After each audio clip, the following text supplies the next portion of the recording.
ಸ್ನೇಹಿತರೆ, ಎಲ್ಲರೂ ಕೂಡ ನಮಸ್ಕಾರಗಳು. ಇಂದಿನ ತರಗತಿಗೆ ನಿಮ್ಮೆಲ್ಲರೂ ಕೂಡ ಸ್ವಾಗತ. ಇಂದಿನ ತರಗತಿಯಲ್ಲಿ ನಾವು GPSTR ಪೇಪರ್ 2 ಸೋಷಿಯಲ್ಗೆ ಸಂಬಂಧಪಟ್ಟಾಗೆ 2017ರಲ್ಲಿ ಆಲ್ರೆಡಿ ಹೇಳಿದ್ದೀನಿ. 3 ಹಂತದಲ್ಲಿ ಪರೀಕ್ಷೆಯನ್ನು ನಡೆಸುತ್ತೆ ಇಲಾಖೆ 2017ರಲ್ಲಿ. ಅದರಲ್ಲಿ HK ವಿಭಾಗ, ನಾನ್ HK ವಿಭಾಗ ಮತ್ತು ಬೆಂಗಳೂರು ನಾರ್ತ್ ಮತ್ತು ಸೌತ್ ಈ ಒಂದು ಹಂತದಲ್ಲಿ. ಇಂದಿನ ತರಗತಿಯಲ್ಲಿ ನಾವು 19/11/2017ರಲ್ಲಿ HK ವಿಭಾಗಕ್ಕೆ ಸಂಬಂಧಪಟ್ಟಾಗೆ ಪರೀಕ್ಷೆ ನಡೆಯುತ್ತೆ ಸ್ನೇಹಿತರೆ, ಸೋಷಿಯಲ್ ಸೈನ್ಸ್ಗೆ ಸಂಬಂಧಪಟ್ಟಾಗೆ. ಆ ಒಂದು ಪ್ರಶ್ನೆಗಳ ವಿವರಣೆಯನ್ನು ಇಲಾಖಾ ಕೀ ಉತ್ತರಗಳೊಂದಿಗೆ ನೋಡ್ತಾ ಹೋಗೋಣ ಬನ್ನಿ. ಅದಕ್ಕೂ ಮುನ್ನ ನೀವು ಇನ್ನೂ ನಮ್ಮ ಚಾನಲ್ನ ಸಬ್ಸ್ಕ್ರೈಬ್ ಮಾಡಿಲ್ಲ ಅಂದರೆ ಸಬ್ಸ್ಕ್ರೈಬ್ ಮಾಡಿ ಅಂತ ಹೇಳ್ತಾ ಸ್ನೇಹಿತರೆ ಮುಂದೆ ಹೋಗೋಣ ಬನ್ನಿ. ನಮ್ಮದು ಟೆಲಿಗ್ರಾಮ್ ಗ್ರೂಪ್ ಕೂಡ ಇದೆ ಸ್ನೇಹಿತರೆ, ಜಾಯ್ನ್ ಆಗಿ. ಏನಾದರೂ ನೋಟ್ಸ್ಗಳಿದ್ರೆ ಅಥವಾ ಏನಾದರೂ ಇಂಪಾರ್ಟೆಂಟ್ ಮಾಹಿತಿಗಳಿದ್ದರೆ ಅದೆಲ್ಲವನ್ನು ಕೂಡ ಗ್ರೂಪಲ್ಲಿ ಅಪ್ಡೇಟ್ ಮಾಡ್ತಾ ಇದ್ದೀವಿ ಅಂತ ಹೇಳ್ತಾ, ಜೊತೆಗೆ ಅನಂತ ಜ್ಞಾನಧಾರೆ ಅಂತ ಹೇಳಿ ನೀವು ಟೆಲಿಗ್ರಾಮಲ್ಲಿ ಟೈಪ್ ಮಾಡಿದ್ರೆ ಸಾಕು, ಓಪನ್ ಆಗುತ್ತೆ. ಹಾಗಾಗಿ ನೋಡ್ಕೊಳ್ಳಿ ಅಂತ ಹೇಳ್ತಾ ಹೋಗೋಣ ಬನ್ನಿ. ಈ ಒಂದು ಪರೀಕ್ಷೆ 19/11/17ರಲ್ಲಿ ನಡೆದಿರ್ತಕ್ಕಂಥದ್ದು. ಇದರಲ್ಲಿ ಅವತ್ತಿನ ಒಂದು ಪರೀಕ್ಷಾ ವಿಧಾನದಲ್ಲಿ ಏನಾಗಿದ್ರು, ವಸ್ತುನಿಷ್ಠ ಪ್ರಶ್ನೆಗಳು 50 ಕೇಳಿದ್ರು, 50 ಅಂಕಗಳಿಗೆ. ವಿವರಣಾತ್ಮಕ ಪ್ರಶ್ನೆಗಳು 23 ಪ್ರಶ್ನೆಗಳು 2 ಅಂಕಕ್ಕೆ ಸಂಬಂಧಪಟ್ಟಾಗೆ, ಅದು 46 ಅಂಕಗಳಿತ್ತು. ವಿವರಣಾತ್ಮಕ ಪ್ರಶ್ನೆಗಳು ಮತ್ತೆ 18 ಪ್ರಶ್ನೆಗಳನ್ನ ಕೇಳಿದ್ರು, 3 ಅಂಕಗಳಿಗೆ ಸಂಬಂಧಪಟ್ಟಾಗೆ. ಒಟ್ಟು 150 ಅಂಕಗಳಿಗೆ ಪರೀಕ್ಷೆಯನ್ನು ನಡೆಸಿತ್ತು ಇಲಾಖೆ ಸ್ನೇಹಿತರೆ. ವಿವರಣಾತ್ಮಕ ಪ್ರಶ್ನೆಗಳನ್ನು ಕೂಡ ಇವತ್ತಿಗೂ ಬರೀಬೇಕಾಗಿದೆ. ಹಾಗಾಗಿ ನೋಡ್ಕೊಳ್ಳಿ, ಮುಂದೆ ಬರುವಂಥ ಪರೀಕ್ಷೆಗಳಿಗೆ ತುಂಬ ಅನುಕೂಲ ಆಗುತ್ತೆ ಅಂತ ಹೇಳ್ತಾ ಇಂದಿನ ತರಗತಿಗೆ ಹೋಗೋಣ ಬನ್ನಿ. ಇದು ಹೇಳಿದಾಗೆ ಇತಿಹಾಸಕ್ಕೆ ಸಂಬಂಧಪಟ್ಟಾಗಿ ಯಾವ ಯಾವ ಪಾಠಗಳ ಮೇಲೆ ಪ್ರಶ್ನೆಯನ್ನು ಕೇಳಿದ್ದಾರೆ ಅಂತ ಒಂದು ಪಕ್ಷಿ ನೋಟವನ್ನು ನೋಡ್ತಾ ಹೋಗೋಣ ಬನ್ನಿ ಸ್ನೇಹಿತರೆ. ಯಾಕೆ ಅಂತಂದರೆ ನಮಗೆ ಒಂದು ರೀತಿ ಬ್ಲೂ ಪ್ರಿಂಟ್ ಇದ್ದಾಗೆ, ಇದು ಒಂದು ರೀತಿ ಕನ್ನಡಿ ಇದ್ದಾಗೆ ಕೆಲಸ ಮಾಡುತ್ತೆ ಅಂತ ಹೇಳ್ತಾ, ನಾವೇನೆಲ್ಲ ಟಾಪಿಕ್ಗಳ ಮೇಲೆ ಕಾನ್ಸಂಟ್ರೇಷನ್ನ ಮಾಡಬೇಕಾಗುತ್ತೆ, ಜೊತೆಗೆ ಯಾವ ಯಾವ ವಿಚಾರಗಳನ್ನ ಓದ್ಕೊಳ್ಬೇಕಾಗುತ್ತೆ, ಹಿಂದೆ ಯಾವ ಯಾವ ಟಾಪಿಕ್ಗಳ ಮೇಲೆ ಪ್ರಶ್ನೆ ಕೇಳಿದ್ರು, ಮುಂದೆ ಯಾವ ರೀತಿ ಕೇಳ್ಬೋದು ಅಂತ ಒಂದು ರೀತಿ ಅನಾಲಿಸಿಸನ್ನು ಮಾಡೋದಕ್ಕೆ ನಮ್ಗೆ ಅನುಕೂಲ ಆಗುತ್ತೆ ಅಂತ ಹೇಳ್ತಾ, ವಸ್ತುನಿಷ್ಠ ಪ್ರಶ್ನೆಗಳು ವೇದ, ಇದರಲ್ಲಿ ಋಗ್ವೇದಕ್ಕೆ ಸಂಬಂಧಪಟ್ಟಾಗೆ ಒಂದು ಪ್ರಶ್ನೆ, ಜೈನ ಧರ್ಮಕ್ಕೆ ಸಂಬಂಧಪಟ್ಟಾಗೆ ಒಂದು ಪ್ರಶ್ನೆ, ಗುಪ್ತರು ಅದರಲ್ಲಿ ಅಲಹಾಬಾದ್ ಸ್ತಂಭ ಶಾಸನದ ಮೇಲೆ, ಹೋಳ್ಕರ್ ರಾಜಮನೆತನ, ತರೈನ್ ಯುದ್ಧ, ಸಾಮಾಜಿಕ ಧಾರ್ಮಿಕ ಸುಧಾರಣಾ ಚಳವಳಿ ರಾಜಾರಾಮ್ ಮೋಹನ್ ರಾಯರ ಮೇಲೆ, ಭಕ್ತಿಪಂಥ ಮಧ್ವಾಚಾರ್ಯರು, ನೆಕ್ಸ್ಟು ಆರ್ಯ ಸಮಾಜದ ಮೇಲೆ ಒಂದು ಪ್ರಶ್ನೆ, ವಿಜಯನಗರದ ಮೇಲೆ ಒಂದು ಪ್ರಶ್ನೆ, ಬಕ್ಸರ್ ಕದನ, ಭಾರತದಲ್ಲಿ ಫ್ರೆಂಚರ ವಿಫಲತೆ, ವಿ ಡಿ ಸಾವರ್ಕರ್ 1857 ಪ್ರಥಮ ಸ್ವಾತಂತ್ರ್ಯ ಸಂಗ್ರಾಮ, ಗಾಂಧಿಯುಗದ ಮೇಲೆ 2 ಪ್ರಶ್ನೆಯನ್ನು ಕೇಳಿದ್ದಾರೆ, ಗೋವಾ ವಿಮೋಚನೆ, ಇದರ ಜೊತೆಗೆ ಮ್ಯಾಕ್ಸ್ ಮುಲ್ಲರ್ ಮತ್ತು ಎನ್ರಿಚ್ ರಾತ್ ಇವರ ಮೇಲೆ ಒಂದೊಂದು ಪ್ರಶ್ನೆಗಳು, ನೆಲ್ಸನ್ ಮಂಡೇಲಾ, ಹಿಟ್ಲರ್ ಇವರ ಮೇಲೆ ಸಮಕಾಲೀನ ಪ್ರಪಂಚ, ಇದರ ಮೇಲೆ 2 ಪ್ರಶ್ನೆಗಳಿದ್ದಾವೆ. 2 ಅಂಕದ ಪ್ರಶ್ನೆಗಳಿಗೆ ಬಂದಾಗ ವರ್ಣಭೇದ ನೀತಿ, 3 ಅಂಕದ ಪ್ರಶ್ನೆಗಳು ಬಂದಾಗ ನಾಗರಿಕತೆಗಳ ಮೇಲೆ ತೂಗು ಉದ್ಯಾನವನ ಬರುತ್ತಲ್ಲ ಬ್ಯಾಬಿಲೋನಿಯನ್ನರು, ಅದಕ್ಕೆ ಸಂಬಂಧಪಟ್ಟಾಗೆ, ಕ್ರೈಸ್ತ ಧರ್ಮ, ಮೌರ್ಯರು, ಮೊಘಲರು, ಬಹುಮನಿ ಸುಲ್ತಾನರು, ಭೌಗೋಳಿಕ ಅನ್ವೇಷಣೆಗಳು, ಫ್ರೆಂಚ್ ಕ್ರಾಂತಿ, ಇಷ್ಟರ ಮೇಲೆ ಇತಿಹಾಸದಲ್ಲಿ ಇಷ್ಟು ಟಾಪಿಕ್ಗಳನ್ನ ಕವರ್ ಮಾಡಿ ಪ್ರಶ್ನೆಯನ್ನು ಕೇಳಿದ್ದಾರೆ. ಇನ್ನು ಇದಾದ ನಂತರ ಭೂಗೋಳಶಾಸ್ತ್ರದ ಮೇಲೆ ಯಾವ್ಯಾವ ಪ್ರಶ್ನೆಗಳನ್ನ ಕೇಳಿದ್ದಾರೆ ಅಂತ ನೋಡ್ತಾ ಹೋಗೋದಾದರೆ, ಭೂಮಿಯ ಆಕಾರ, ಅದರಲ್ಲಿ ಅಕ್ಷಾಂಶದ ಮೇಲೂ ಒಂದು ಕೇಳಿದ್ದಾರೆ, ಭೂಮಿಯ ಆಕಾರದ ಮೇಲೂ ಒಂದು ಕೂಡ ಕೇಳಿದ್ದಾರೆ, ಶಿಲಾಗೋಳ, ಅದರಲ್ಲಿ ರೂಪಾಂತರ ಶಿಲೆ, ಭೂಕಂಪ, ನೈಸರ್ಗಿಕ ವಿಕೋಪಗಳು, ಸಂಪನ್ಮೂಲ, ಅರಣ್ಯಗಳು, ಅದರಲ್ಲಿ ಮ್ಯಾಂಗ್ರೋವ್ ಅರಣ್ಯದ ಮೇಲೆ ಕೇಳಿದ್ದಾರೆ, ದಾಂಡೇಲಿ ವನ್ಯಜೀವಿ ಧಾಮ ಒಂದು ಪ್ರಶ್ನೆ ಕೇಳಿದ್ದಾರೆ, ಮಾಲಿನ್ಯ, ಮಳೆ, ಮಾವಿನ ಹುಯಿಲು, ಅದಕ್ಕೆ ಸಂಬಂಧಪಟ್ಟ ಒಂದು ಪ್ರಶ್ನೆ, ಬಂದರು, ಚಹಾ ಬಂದರ ಮೇಲೆ ಒಂದು ಪ್ರಶ್ನೆ, ಹುಲ್ಲುಗಾವಲು, ದಕ್ಷಿಣ ಅಮೆರಿಕ ಅದರ ಮೇಲೆ ಒಂದು ಪ್ರಶ್ನೆ, ಗಣಿಗಾರಿಕೆ.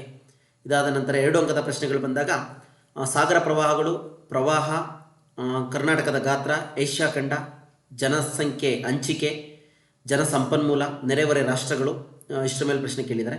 3 ಅಂಕದ ಪ್ರಶ್ನೆಗಳು ಬಂದಾಗ ಅಕ್ಷಾಂಶಗಳು, ಕರ್ನಾಟಕದ ನದಿ ಮತ್ತು ಜಲಪಾತಗಳು, ಅರಣ್ಯ ಸಂರಕ್ಷಣೆ, ಇದಿಷ್ಟು ಕೂಡ ಭೂಗೋಳಶಾಸ್ತ್ರಕ್ಕೆ ಸಂಬಂಧಪಟ್ಟಿದ್ದು.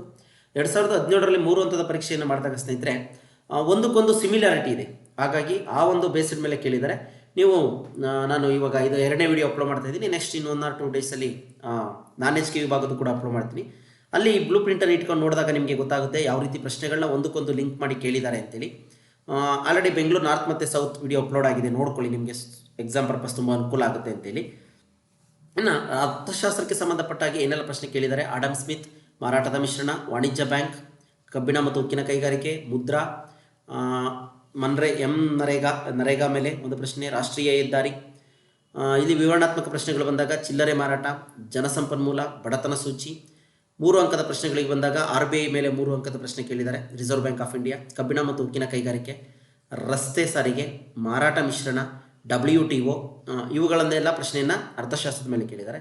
ಇನ್ನು ರಾಜ್ಯಶಾಸ್ತ್ರವನ್ನು ನೋಡಿದಾಗ ರಾಜ್ಯ ನಿರ್ದೇಶಕ ತತ್ವಗಳು, ಇವೆಲ್ಲ 1 ಅಂಕದ ಪ್ರಶ್ನೆಗಳು ಇವಾಗ ಬರ್ತಾ ಇರೋಂಥದ್ದು. ಕರ್ನಾಟಕ ವಿಧಾನಸಭೆ, ವಿಧಾನ ಪರಿಷತ್, ಲೋಕಸಭೆ, ಹಣಕಾಸಿನ ಅಧಿಕಾರಗಳು, ರಕ್ಷಣಾ ಪಡೆಗಳು, ಹಾಗೂ ರಾಷ್ಟ್ರಪತಿಗೆ ಇರ್ತಕ್ಕಂಥ ಸಂಬಂಧ, ಗ್ರಾಮ ಸಭೆ, ಗ್ರಾಮ ಹಕ್ಕುಗಳು, ವಿಶ್ವಸಂಸ್ಥೆ. ಇದಾದ ನಂತರ 2 ಅಂಕದ ಪ್ರಶ್ನೆಗಳು ರಾಜ್ಯಪಾಲರ ಅಧಿಕಾರ, ಪ್ರತಿಪಕ್ಷದ ನಾಯಕ, ಜಿಲ್ಲಾ ಪಂಚಾಯಿತಿ.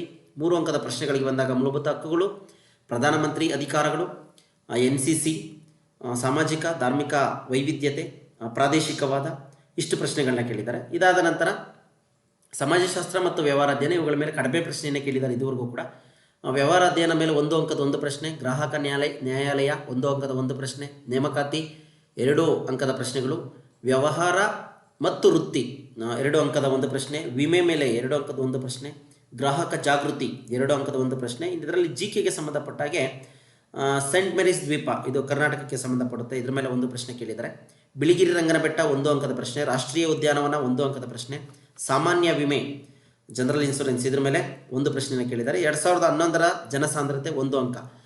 ಇದ್ರ ಮೇಲೆ ಜನಸಾಂದ್ರತೆ, ಜನಸಂಖ್ಯೆ 2011ರ ಜನಗಣತಿ ಮೇಲೆ ಪ್ರತಿ ವರ್ಷವೂ ಕೂಡ ಒಂದೊಂದು ಪ್ರಶ್ನೆಯನ್ನು ಕೇಳಿದ್ದಾರೆ ಸ್ನೇಹಿತರೆ. 2017 HK, ನಾನ್ HK, ಬೆಂಗಳೂರು ನಾರ್ತ್ ಮತ್ತು ಸೌತ್ ಇದ್ರ ಮೇಲೆ. ಮಹಿಳಾ ದಿನಾಚರಣೆ ಮೇಲೆ 2 ಅಂಕದ 1 ಪ್ರಶ್ನೆಯನ್ನು ಕೇಳಿದ್ದಾರೆ. ಹಾಗಾಗಿ ಇಷ್ಟು ವಿಚಾರಗಳನ್ನ ನೋಡ್ತಾ ಹೋಗಿ ನೆಕ್ಸ್ಟು ಈಗ ಒಂದೊಂದಾಗಿ ನೋಡ್ತಾ ಹೋಗೋಣ ಬನ್ನಿ.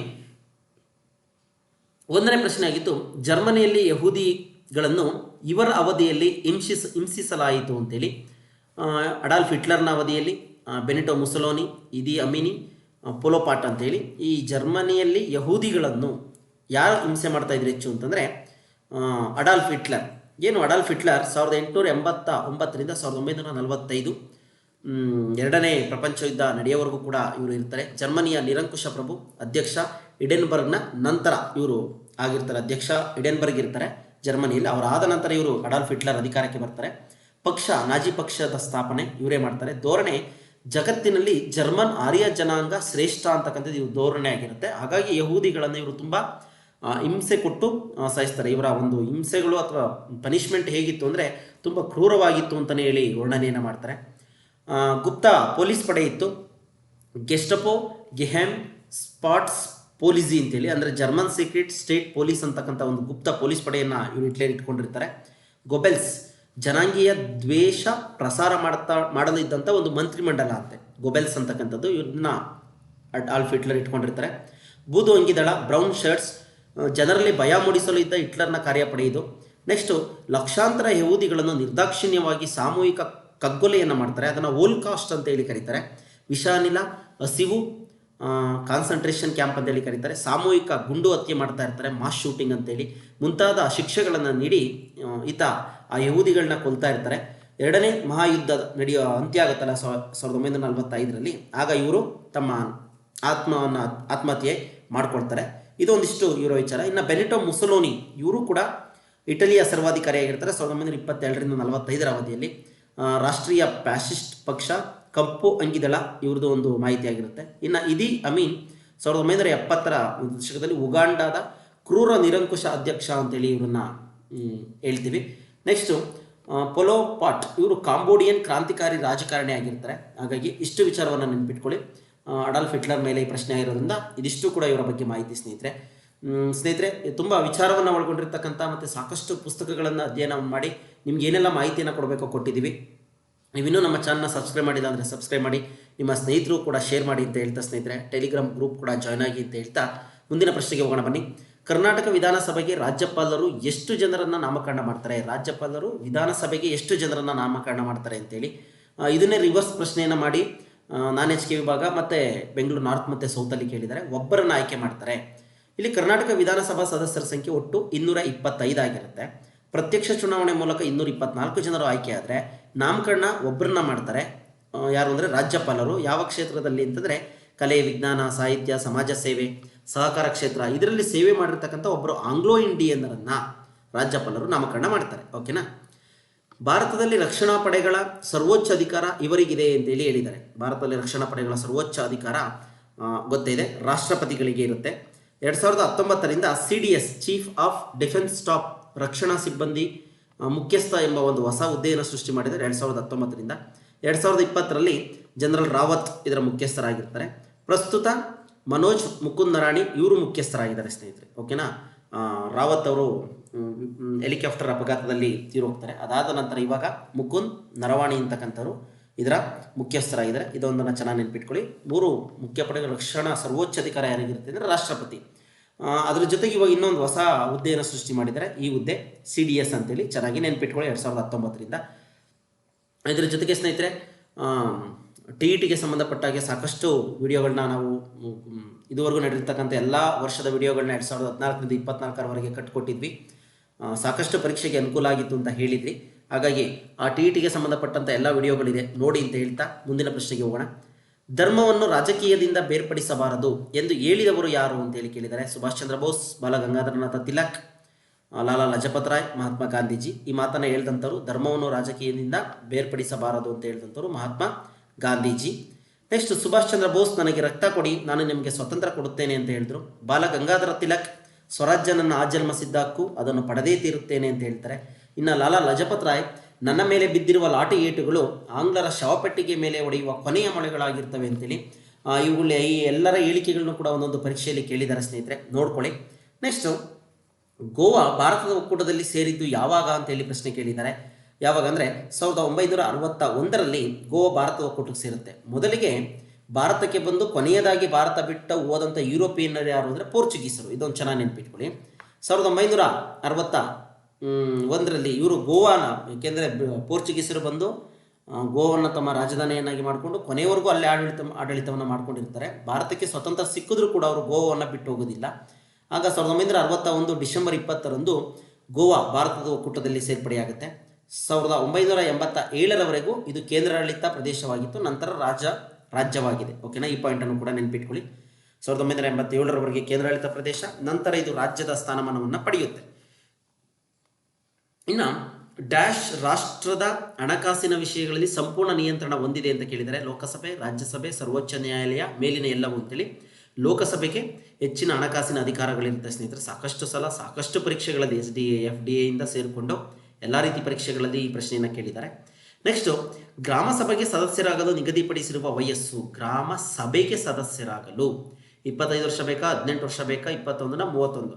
18 ವರ್ಷ ಮತ್ತು ಮೇಲ್ಪಟ್ಟವರು ಎಲ್ಲರೂ ಕೂಡ ಗ್ರಾಮ ಸಭೆಯ ಸದಸ್ಯರಾಗ್ಬೋದು.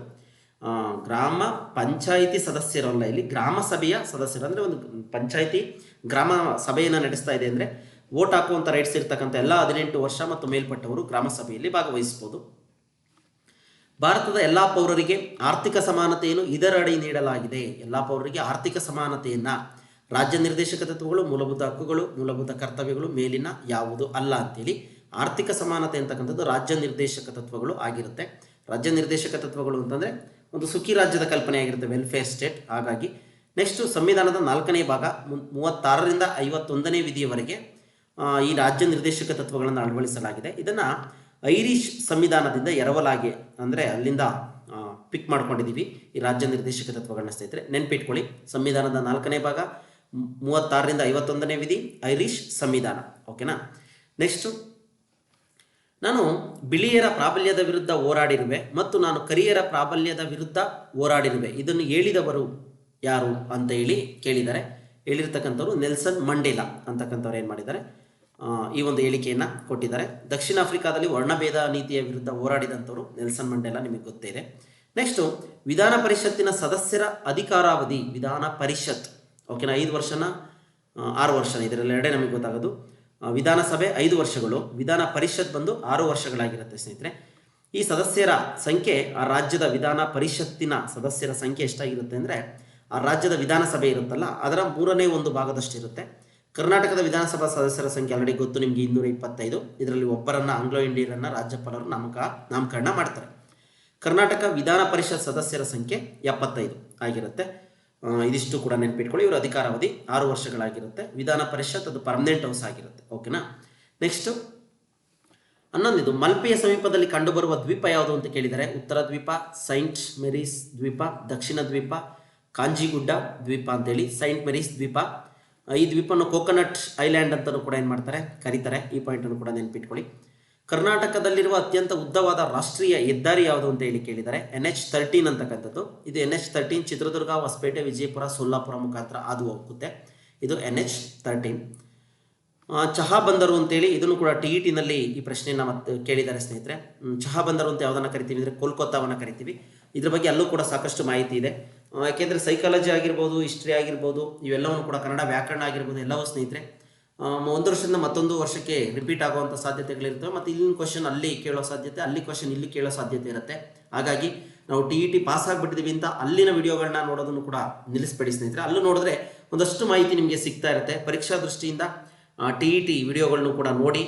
ಡಿಸ್ಕ್ರಿಪ್ಷನಲ್ಲಿ ಲಿಂಕ್ ಕೊಟ್ಟಿರ್ತೀನಿ, ಅಥವಾ ಅನಂತ ಜ್ಞಾನಧಾರೆ TET ಅಂತ ಟೈಪ್ ಮಾಡಿದ್ರೆ ನಿಮಗೆ ಸಿಗುತ್ತೆ ಸ್ನೇಹಿತರೆ ಅಂತ ಹೇಳ್ತಾ ಮುಂದೆ ಹೋಗೋಣ ಬನ್ನಿ. ಈ ಕೋಲ್ಕತ್ತಾ ಬಂದರು ಪಶ್ಚಿಮ ಬಂಗಾಳದ ಈ ಬಂದರು ದೇಶದ ಏಕೈಕ ನದಿ ಬಂದರು ಆಗಿದೆ, ನೈಸರ್ಗಿಕ ಬಂದರು ಕೂಡ ಆಗಿದೆ. ಇದು ಹೂಗ್ಲಿ ನದಿ ಆ ದಂಡೆಯ ಮೇಲೆ ಬರ್ತಕ್ಕಂತಹ ಒಂದು ಬಂದರು ಆಗಿದೆ ಸ್ನೇಹಿತರೆ. ನೆಕ್ಸ್ಟ್ ಇದಾದ ನಂತರ ಹುಲ್ಲುಗಾವಲುಗಳ ನಾಡು ಅಂತೇಳಿ ಯಾವುದನ್ನು ಕರೀತಾರೆ ಅಂತೇಳಿ, ದಕ್ಷಿಣ ಅಮೆರಿಕಾವನ್ನು ಹುಲ್ಲುಗಾವಲುಗಳ ನಾಡು ಅಂತೇಳಿ ಕರೀತಾರೆ. ಇಲ್ಲಿನ ಹುಲ್ಲುಗಾವಲುಗಳನ್ನು ಪಂಪಾಸ್ ಅಂತಲೂ ಕೂಡ ಕರೀತವೆ. 4ನೇ ದೊಡ್ಡ ಖಂಡ ಯಾವುದು? ದಕ್ಷಿಣ ಅಮೆರಿಕ.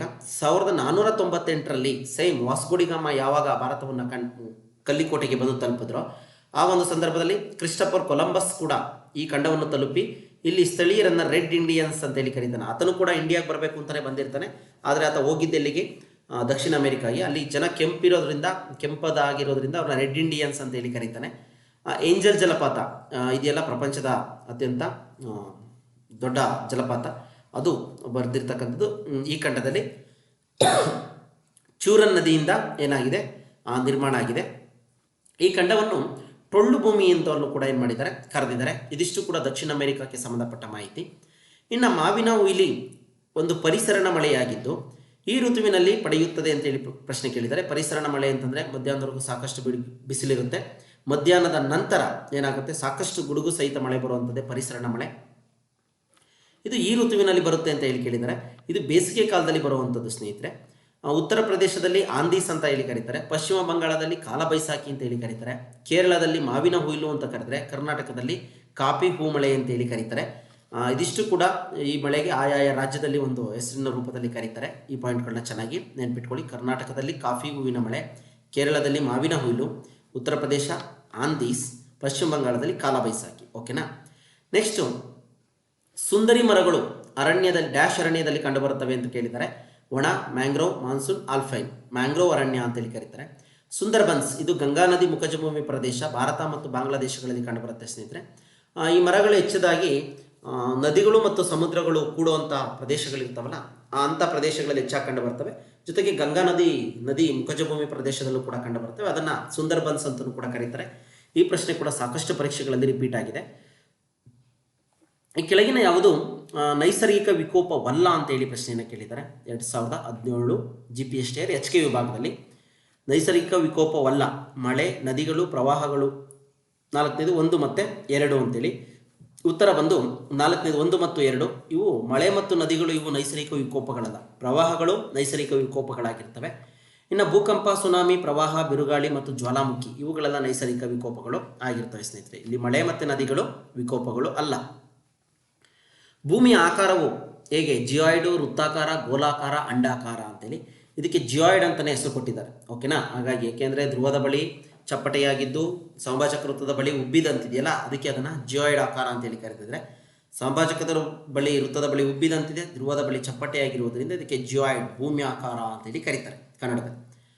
ಓಕೆನಾ. 23.5 ಡಿಗ್ರಿ ಉತ್ತರ ಅಕ್ಷಾಂಶವು ಏನು ಅಂತ ಕೇಳಿದ್ದಾರೆ. ಅದು ಆರ್ಕಿಟಿಕ್ ವೃತ್ತ, ಮಕರ ಸಂಕ್ರಾಂತಿ ವೃತ್ತ, ಕರ್ಕಾಟಕ ಸಂಕ್ರಾಂತಿ ವೃತ್ತ, ಅಂಟಾರ್ಟಿಕ್ ವೃತ್ತ ಅಂತೇಳಿ. ಗೊತ್ತೈತೆ ನಿಮಗೆ ಕರ್ಕಾಟಕ ಸಂಕ್ರಾಂತಿ ವೃತ್ತ ಅಂತೇಳಿ. ಸ್ನೇಹಿತರೆ, ಇದುವರೆಗೂ ಒಂದಷ್ಟು ವರ್ಷದ ಪ್ರಶ್ನೆಗಳು SDA, FDA, TET ಪ್ರಶ್ನೆಗಳು, GPSTR, HSTR ಈ ಥರ ಪರೀಕ್ಷೆಗಳೆಲ್ಲ ನೋಡಿದಾಗ ಕ್ವಶನ್ ಪೇಪರ್ಗಳನ್ನ ಅನಾಲಿಸಿಸ್ ಮಾಡಿಬಿಟ್ರೆ ಸಾಕಷ್ಟು ಪ್ರಶ್ನೆಗಳಿಗೆ ಉತ್ತರವನ್ನು ಬರೀಬೋದು ಸ್ನೇಹಿತರೆ. ಹೇಗೆ ಅಂದರೆ ಸಾಕಷ್ಟು ಪ್ರಶ್ನೆಗಳು ರಿಪೀಟ್ ಆಗಿದ್ದಾವೆ. ಹಾಗಾಗಿ ನಾವು ನಾಲೆಡ್ಜನ್ನು ಕಂಟಿನ್ಯೂಸ್ ಆಗಿ ಕಟ್ಕೊಂಡಿದ್ದೇ ಆದರೆ ನಾವು ಖಂಡಿತ ಪರೀಕ್ಷೆಗಳನ್ನ ಎದುರಿಸ್ಬೋದು, ಏನು ಸಮಸ್ಯೆ ಆಗೋದಿಲ್ಲ. ಇನ್ನು 0 ಡಿಗ್ರಿ ಅಕ್ಷಾಂಶವನ್ನು ಸಮಭಾಜಕ ವೃತ್ತ, ವಿಷುವೃತ್ತ, ಭೂಮಧ್ಯ ರೇಖೆ, ಈಕ್ವೆಟಾರ್ ಅಂತ ಕೂಡ ಕರಿತೀವಿ. 23.5 ಡಿಗ್ರಿ ಉತ್ತರ ಅಕ್ಷಾಂಶವನ್ನು ಕರ್ಕಾಟಕ ಸಂಕ್ರಾಂತಿ ವೃತ್ತ ಅಂತೇಳಿ ಕರಿತೀವಿ. 23.5 ಡಿಗ್ರಿ ದಕ್ಷಿಣ ಅಕ್ಷಾಂಶ ಮಕರ ಸಂಕ್ರಾಂತಿ ವೃತ್ತ. ಉತ್ತರ 66 ಡಿಗ್ರಿ ಉತ್ತರ ಅಕ್ಷಾಂಶ ಆರ್ಕ್ವಿಟ್ ವೃತ್ತ. 66.5 ಡಿಗ್ರಿ ದಕ್ಷಿಣ ಅಕ್ಷಾಂಶ ಅಂಟಾರ್ಟಿಕ್ ವೃತ್ತ. ಇನ್ನು 90 ಡಿಗ್ರಿ ಉತ್ತರ ಮತ್ತು 90 ಡಿಗ್ರಿ ಅಕ್ಷಾಂಶ ಉತ್ತರ ಅಕ್ಷಾಂಶವನ್ನು ಉತ್ತರ ಧ್ರುವ ಅಂತೇಳಿ ಕರಿತೀವಿ. ಇನ್ನು 90 ಡಿಗ್ರಿ ದಕ್ಷಿಣ ಅಕ್ಷಾಂಶವನ್ನು ದಕ್ಷಿಣ ಧ್ರುವ ಅಂತೇಳಿ ಕರಿತೀವಿ. ಒಟ್ಟು 181 ಅಕ್ಷಾಂಶಗಳಿವೆ. ಭೂಮಧ್ಯ ರೇಖೆಯನ್ನು ಕೂಡ ಸೇರಿ 0 ಡಿಗ್ರಿ ಅಕ್ಷಾಂಶ ಇದೆಯಲ್ಲ ಭೂಮಧ್ಯ ರೇಖೆ, ಅದನ್ನು ಸೇರಿ ಒಟ್ಟು ಒಂದು ಅಕ್ಷಾಂಶದಿಂದ ಮತ್ತೊಂದು ಅಕ್ಷಾಂಶದ ನಡುವಿನ ಅಂತರ ಬಂದು 110.4 ಕಿಲೋಮೀಟರ್. ಇವು ಎಲ್ಲ ಕಾಲ್ಪನಿಕ ರೇಖೆಗಳಾಗಿದ್ದಾವೆ. ಇದಿಷ್ಟು ಕೂಡ ಒಂದು ಅಕ್ಷಾಂಶಗಳಿಗೆ ಸಂಬಂಧಪಟ್ಟ ಹಾಗೆ. ಅಕ್ಷಾಂಶಗಳು ಅಂತಂದರೆ ಪೂರ್ವ ಪಶ್ಚಿಮವಾಗಿ ಎಳೆದಿರ್ತಕ್ಕಂತಹ ಕಾಲ್ಪನಿಕ ರೇಖೆಗಳು ಆಗಿದ್ದಾವೆ. ರೇಖಾಂಶಗಳು ಅಂದರೆ ಉತ್ತರ ಮತ್ತು ದಕ್ಷಿಣ ಧ್ರುವಕ್ಕೆ ಎಳೆದಿರ್ತಕ್ಕಂಥ ಅರ್ಧ ವೃತ್ತಗಳಿಗೆ ನಾವು ರೇಖಾಂಶಗಳು ಅಂತ ಕೂಡ ಕರಿತೀವಿ. ಇದ್ರ ಬಗ್ಗೆ ಆಲ್ರೆಡಿ ನಿಮಗೆ ಸಾಕಷ್ಟು ಮಾಹಿತಿ ಇರುತ್ತೆ. ಇಲ್ಲ ಅಂತಂದರೆ 8th ಟೆಕ್ಸ್ಟ್ ಬುಕ್ಕಲ್ಲಿ ಇದಕ್ಕೆ ಸಂಬಂಧಪಟ್ಟ ಹಾಗೆ ಮಾಹಿತಿ ಇದೆ ಸ್ನೇಹಿತರೆ, ನೋಡಿ.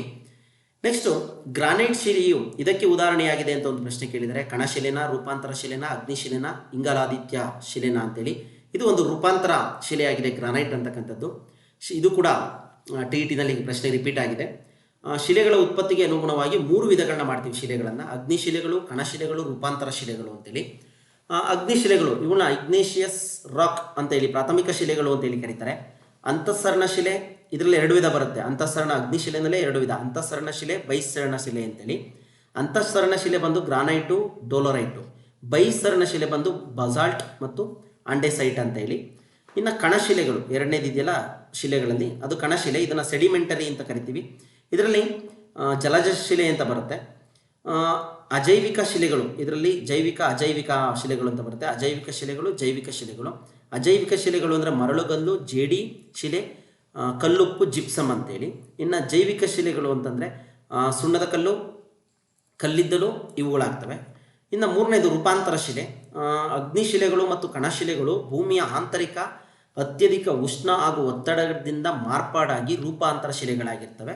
ಇವು ಅತ್ಯಂತ ಕಠಿಣ ಶಿಲೆಗಳಾಗಿರ್ತವೆ. ಉದಾಹರಣೆಗೆ ವಜ್ರ, ರೂಬಿ, ಎಮರಾಲ್ಡ್ ಇತ್ಯಾದಿ. ಇದಿಷ್ಟು ಕೂಡ ಶಿಲೆಗಳಿಗೆ ಸಂಬಂಧಪಟ್ಟಂತೆ ಮಾಹಿತಿ ಸ್ನೇಹಿತರೆ. ಇದು ಕೂಡ 8th ಟೆಕ್ಸ್ಟ್ ಬುಕ್ಕಲ್ಲಿದೆ. ಹೆಚ್ಚಿನ ಮಾಹಿತಿ ಬೇಕು ಅಂದರೆ ನೋಡಿ. ಗ್ರಾನೈಟ್ ಅಂದಾಗ್ತಕ್ಕಂಥದ್ದು ನೀಸ್, ಬಸಾಲ್ಟ್, ಶಿಲ್ಟ್, ಸುಣ್ಣದ ಕಲ್ಲು, ಅಮೃತ ಶಿಲೆ, ಮರಳು ಶಿಲೆ, ಸ್ಫಟಿಕ ಶಿಲೆ, ಕಲ್ಲಿದ್ದಲು, ಗ್ರಾಫೈಟ್, ವಜ್ರ. ಇದಿಷ್ಟು ಕೂಡ ಇವೆಲ್ಲ ರೂಪಾಂತರ ಶಿಲೆಗಳಾಗಿರ್ತವೆ. ಇದ್ರ ಮೇಲೂ ಕೂಡ ಸಾಕಷ್ಟು ಸಲ TETನಲ್ಲೂ ಕೂಡ ಪ್ರಶ್ನೆಗಳು, SDA FDA ಪರೀಕ್ಷೆಗಳಲ್ಲೂ ಕೂಡ ರಿಪೀಟ್ ಆಗಿದ್ದಾವೆ ಸ್ನೇಹಿತರೆ, ನೋಡ್ಕೊಳ್ಳಿ. ನಾವು ಮಾಡಿರ್ತಕ್ಕಂಥ ನೋಟ್ಸು ನಿಮಗೆ ಒಂದು ರೀತಿ ತುಂಬ ವ್ಯವಸ್ಥಿತವಾಗಿದೆ ಸ್ನೇಹಿತರೆ. ಸಾಕಷ್ಟು ಮಾಹಿತಿಯನ್ನು ಒದಗಿಸುತ್ತೆ. ನೀವು ನೋಟ್ಸ್ ಮಾಡ್ಕೊಂಡಿದ್ದೆ ಆದರೆ ಅಥವಾ ಸ್ಕ್ರೀನ್ಶಾಟ್ ತೆಗೆದು ಇಟ್ಕೊಂಡ್ರೂ ಕೂಡ ನಿಮಗೆ ಅನುಕೂಲ ಆಗೋ ಒಂದು ನಿಟ್ಟಿನಲ್ಲಿ ಮಾಡಿದ್ದೀವಿ, ನೋಡ್ಕೊಳ್ಳಿ. TETನಲ್ಲೂ ಕೂಡ ಸಾಕಷ್ಟು ಜನ ಹೇಳಿದಿರಿ, ಒಳ್ಳೆ ಉತ್ತಮವಾದ ಒಂದು ವಿಡಿಯೋಗಳನ್ನ ಮಾಡಿಕೊಟ್ಟಿದ್ದೀರಿ ಸರ್ TETನಲ್ಲಿ ಎಲಿಜಿಬಲ್ ಆಗೋದಕ್ಕೆ ಅಂತೇಳಿ. ಇದು ಕೂಡ ನಿಮ್ಮ GPSTRಗೆ ಕೆಲಸವನ್ನು ತಗೊಳ್ಳೋದಕ್ಕೆ ಅನುಕೂಲ ಆಗಲಿ, ನಿಮ್ಮ CETಗೆ ಅಂತ ಹೇಳ್ತಾ ಸ್ನೇಹಿತರೆ. ಇದನ್ನು ಕೂಡ ನಾವು ಮುಂದೆ ಎಕ್ಸಾಮ್ ಹತ್ರ ಬರ್ತಾ ಇದ್ದಾಗೇ ಏನು ಕಂಟೆಂಟ್ ವೈಸ್ ಬಿಡ್ತೀವಿ, ಹೇಗೆ ನಾವು TETನಲ್ಲಿ ಬಿಟ್ಟಿದ್ದೀವೋ ಹಾಗೆ ಅಂತ ಹೇಳ್ತಾ ಸ್ನೇಹಿತರೆ. ಇದು ಒಂದೊಂದು ವರ್ಷದ ಪ್ರಶ್ನೆಗಳನ್ನು ಕೂಡ ನೀವು ಅನಾಲಿಸಿಸ್ ಮಾಡ್ತಾ ಹೋಗಿ ಒಂದಷ್ಟು ಜ್ಞಾನ ಸಿಗುತ್ತೆ ಅಂತ ಹೇಳ್ತಾ ಮುಂದೆ ಹೋಗೋಣ ಬನ್ನಿ. ಭೂಕಂಪನಗಳ ಬಗ್ಗೆ ವೈಜ್ಞಾನಿಕವಾಗಿ ಅಧ್ಯಯನ ಮಾಡ್ತಕ್ಕಂಥದಕ್ಕೆ ಏನಂತಾರೆ? ಸಿಸ್ಮೋಗ್ರಾಮ, ಮಿಟಿಯೋರಾಲಜಿನ, ಸಿಸ್ಮೋಲಜಿನ ಅಂತೇಳಿ. ಸಿಸ್ಮೋಲಜಿ ಅಂತಕ್ಕಂಥದ್ದು ಈ ಭೂಕಂಪಗಳ ಬಗ್ಗೆ ಅಧ್ಯಯನವನ್ನು ಮಾಡ್ತಕ್ಕಂಥದ್ದು. ಭೂಕಂಪನವನ್ನು ದಾಖಲಿಸುವ ಉಪಕರಣ ಭೂಕಂಪನ ಮಾಪಕ, ಸಿಸ್ಮೋಗ್ರಾಫ್ ಅಂತಕ್ಕಂಥದ್ದು. ಇದನ್ನು ಅಧ್ಯಯನ ಮಾಡ್ತಕ್ಕಂಥದ್ದು ಸಿಸ್ಮೋಲಜಿ. ಸಿಸ್ಮೋಲಜಿ ಇವೆರಡನ್ನು ಕೂಡ ನೆನಪಿಟ್ಕೊಳ್ಳಿ. ನೆಕ್ಸ್ಟು ಟಾಟಾ ಕಬ್ಬಿಣ ಮತ್ತು ಉಕ್ಕಿನ ಕೈಗಾರಿಕೆ, TISCO, Tata iron and steel company ಅಂತೇಳಿ ಕರಿತೀವಿ. ಇದು ಎಲ್ಲಿದೆ ಅಂತ ಪ್ರಶ್ನೆ ಕೇಳಿದ್ದಾರೆ. ಜೆಮ್ಶೆಡ್ಪುರ, ಜಂಬಲ್ಪುರ, ಭಿಲಾಯ್, ದುರ್ಗಾಪುರ ಅಂತೇಳಿ. ಜೆಮ್ಶೆಡ್ಪುರದಲ್ಲಿ ಇರ್ತಕ್ಕಂಥದ್ದು. ಟಿಸ್ಕೋ ಜಾರ್ಖಂಡ್, ಇದು 1907ರಲ್ಲಿ ಸ್ಥಾಪನೆಯಾಗುತ್ತೆ. ಭಾರತದ ಅತಿ ದೊಡ್ಡ ಕಬ್ಬಿಣ ಮತ್ತು ಉಕ್ಕಿನ ಕಾರ್ಖಾನೆ ಅಂತ ಹೇಳಿ ಕರಿತೀವಿ. ಜೆಮ್ಶೆಡ್ಪುರವನ್ನು ಭಾರತದ ಪಿಟ್ಸ್ಬರ್ಗ್, ಭಾರತದ ಉಕ್ಕಿನ ನಗರ ಅಂತಲೂ ಕೂಡ ಏನು ಮಾಡ್ತೀವಿ, ಕರಿತಾ ಇದ್ದೀವಿ ಸ್ನೇಹಿತರೆ. ಇದೊಂದನ್ನು ನೆನಪಿಟ್ಕೊಳ್ಳಿ.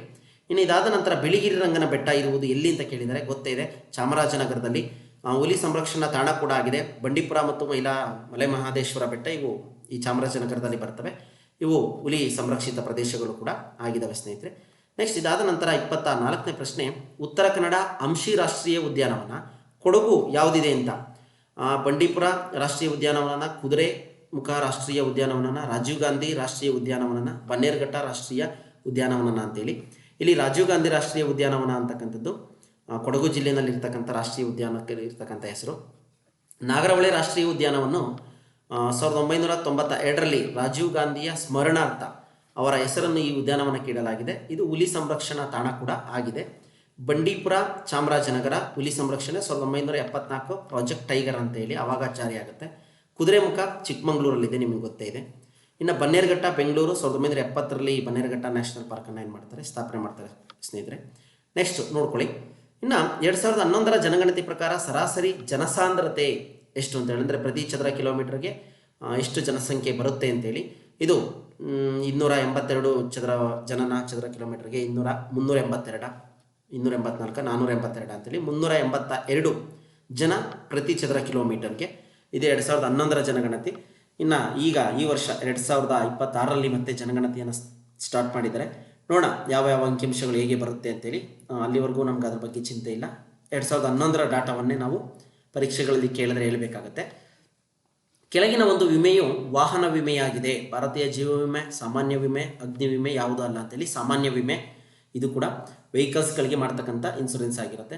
ಮಾರಾಟ ಮಿಶ್ರಣವು ಈ ಮೂಲಾಂಶಗಳನ್ನು ಒಳಗೊಂಡಿದೆ ಅಂತೇಳಿ ಪ್ರಶ್ನೆ ಕೇಳಿದ್ದಾರೆ. ಸರಕು, ಬೆಲೆ, ಪ್ರವರ್ತನೆ, ಮೇಲಿನ ಎಲ್ಲವೂ ಅಂತೇಳಿ. ಮೇಲಿನ ಎಲ್ಲವೂ ಮಾರಾಟ ಮಿಶ್ರಣಕ್ಕೆ ಸಂಬಂಧಪಡ್ತವೆ. ಮಾರಾಟ ಚಟುವಟಿಕೆಗಳನ್ನು ವ್ಯಕ್ತಗೊಳಿಸುವುದು, ಕಾರ್ಯಗತ ಮಾಡುವುದು ಮತ್ತು ಒಟ್ಟುಗೂಡಿಸುವುದು ಮಾರಾಟ ಮಿಶ್ರಣ. ಉತ್ಪನ್ನ ಮಿಶ್ರಣ, ಬೆಲೆ ಮಿಶ್ರಣ, ಸ್ಥಳ ಮಿಶ್ರಣ, ಪ್ರವರ್ತನೆ ಇವೆಲ್ಲವೂ ಕೂಡ ಮಾರಾಟ ಮಿಶ್ರಣದ ಅಂಶಗಳಾಗಿರ್ತವೆ ಸ್ನೇಹಿತರೆ. ವ್ಯವಹಾರವು ಒಂದು ಏನು ಅಂತ ಕೇಳಿದರೆ ಸಾಮಾಜಿಕ ಚಟುವಟಿಕೆ, ರಾಜಕೀಯ ಚಟುವಟಿಕೆ, ಆರ್ಥಿಕ ಚಟುವಟಿಕೆ, ಸಾಂಸ್ಕೃತಿಕ ಚಟುವಟಿಕೆ ಅಂತೇಳಿ. ಇದು ಒಂದು ಆರ್ಥಿಕ ಚಟುವಟಿಕೆ ಆಗಿರುತ್ತೆ.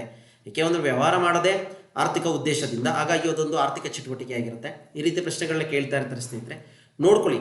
ಯಾಕೆಂದರೆ ನಾವು ನಿರಂತರವಾಗಿ ಪಠ್ಯಪುಸ್ತಕಗಳನ್ನು ಮತ್ತು ನಿರಂತರ ಅಭ್ಯಾಸವನ್ನು ಮಾಡ್ತಾ ಇದ್ದಾಗೆ ಏನಾಗ್ತಾ ಇರುತ್ತೆ, ನಮಗೆ ಸಾಕಷ್ಟು ಜ್ಞಾನ ಆಗುತ್ತೆ. ಆಲ್ರೆಡಿ ಹೇಳಿದ್ದೆ ನಾನು, ವಿದ್ಯೆ, ಹಣ, ಧರ್ಮ ಇವನ್ನೆಲ್ಲವನ್ನು ಕೂಡ ನಾವು ಒಂದು ದಿನ ಕೂಡಿಕೋದಕ್ಕಾಗೋದಿಲ್ಲ. ಪ್ರತಿದಿನವೂ ಸ್ವಲ್ಪ ಸ್ವಲ್ಪನೇ ಕೂಡಿಕಿದ್ದೆ ಆದರೆ ಒಂದಷ್ಟು ಅದ್ಭುತವಾದಂಥ ಜ್ಞಾನ, ಒಂದು ವಿದ್ಯೆದ ಪರ್ವತವೇ ಆಗ್ತೀವಿ ಸರ್ವಜ್ಞಾನ ರೀತಿಯಲ್ಲಿ ಅಂತ ಅದರಲ್ಲಿ ಯಾವುದೇ ಡೌಟ್ ಇಲ್ಲ ಸ್ನೇಹಿತರೆ. ನೀವು ಅಭ್ಯಾಸವನ್ನು ಮಾಡಿ ಎಷ್ಟು ಜ್ಞಾನ ನಿಮಗೆ ಬರುತ್ತೆ ಅನ್ನೋದನ್ನು ನೀವು ಮುಂದೆ ನಿಮಗೆ ಅರ್ಥ ಆಗುತ್ತೆ. ಒಂದು ದಿನ 2 ದಿನ ಓದ್ಬಿಟ್ಟು ಸುಮ್ಮನೆ ಆಗುವಂಥವ್ರಿಗೆ ವಿದ್ಯೆ ದಕ್ಕುವಂಥದ್ದಲ್ಲ. ಆಲ್ರೆಡಿ ಹೇಳ್ತೀವಿ, ವಿದ್ಯೆ ಎಂಬುದು ಸಾಧಕರ ಸೊತ್ತೇ ಹೊರತು ಸೋಮರಿಗಳ ಸೊತ್ತಲ್ಲ ಅಂತೇಳಿ. ಪ್ರಯತ್ನ ನಿಮ್ಮದಾಗಲಿ, ಖಂಡಿತ ಫಲ ಸಿಕ್ಕೇ ಸಿಗುತ್ತೆ ಅಂತ ಹೇಳ್ತಾ ಮುಂದಿನ ಪ್ರಶ್ನೆಗೆ ಹೋಗೋಣ ಬನ್ನಿ. ಗ್ರಾಹಕ ನ್ಯಾಯಾಲಯವು ಈ ಕೆಳಗಿನ ಹಂತಗಳಲ್ಲಿ ಸ್ಥಾಪಿಸಲ್ಪಟ್ಟಿದೆ. ಗ್ರಾಹಕ ನ್ಯಾಯಾಲಯ ಅಂತೇಳಿ 1 ಹಂತನ, 6 ಹಂತನ, 3 ಹಂತನ, 4 ಹಂತನ ಅಂತೇಳಿ ಒಟ್ಟು 3 ಹಂತದಲ್ಲಿದೆ.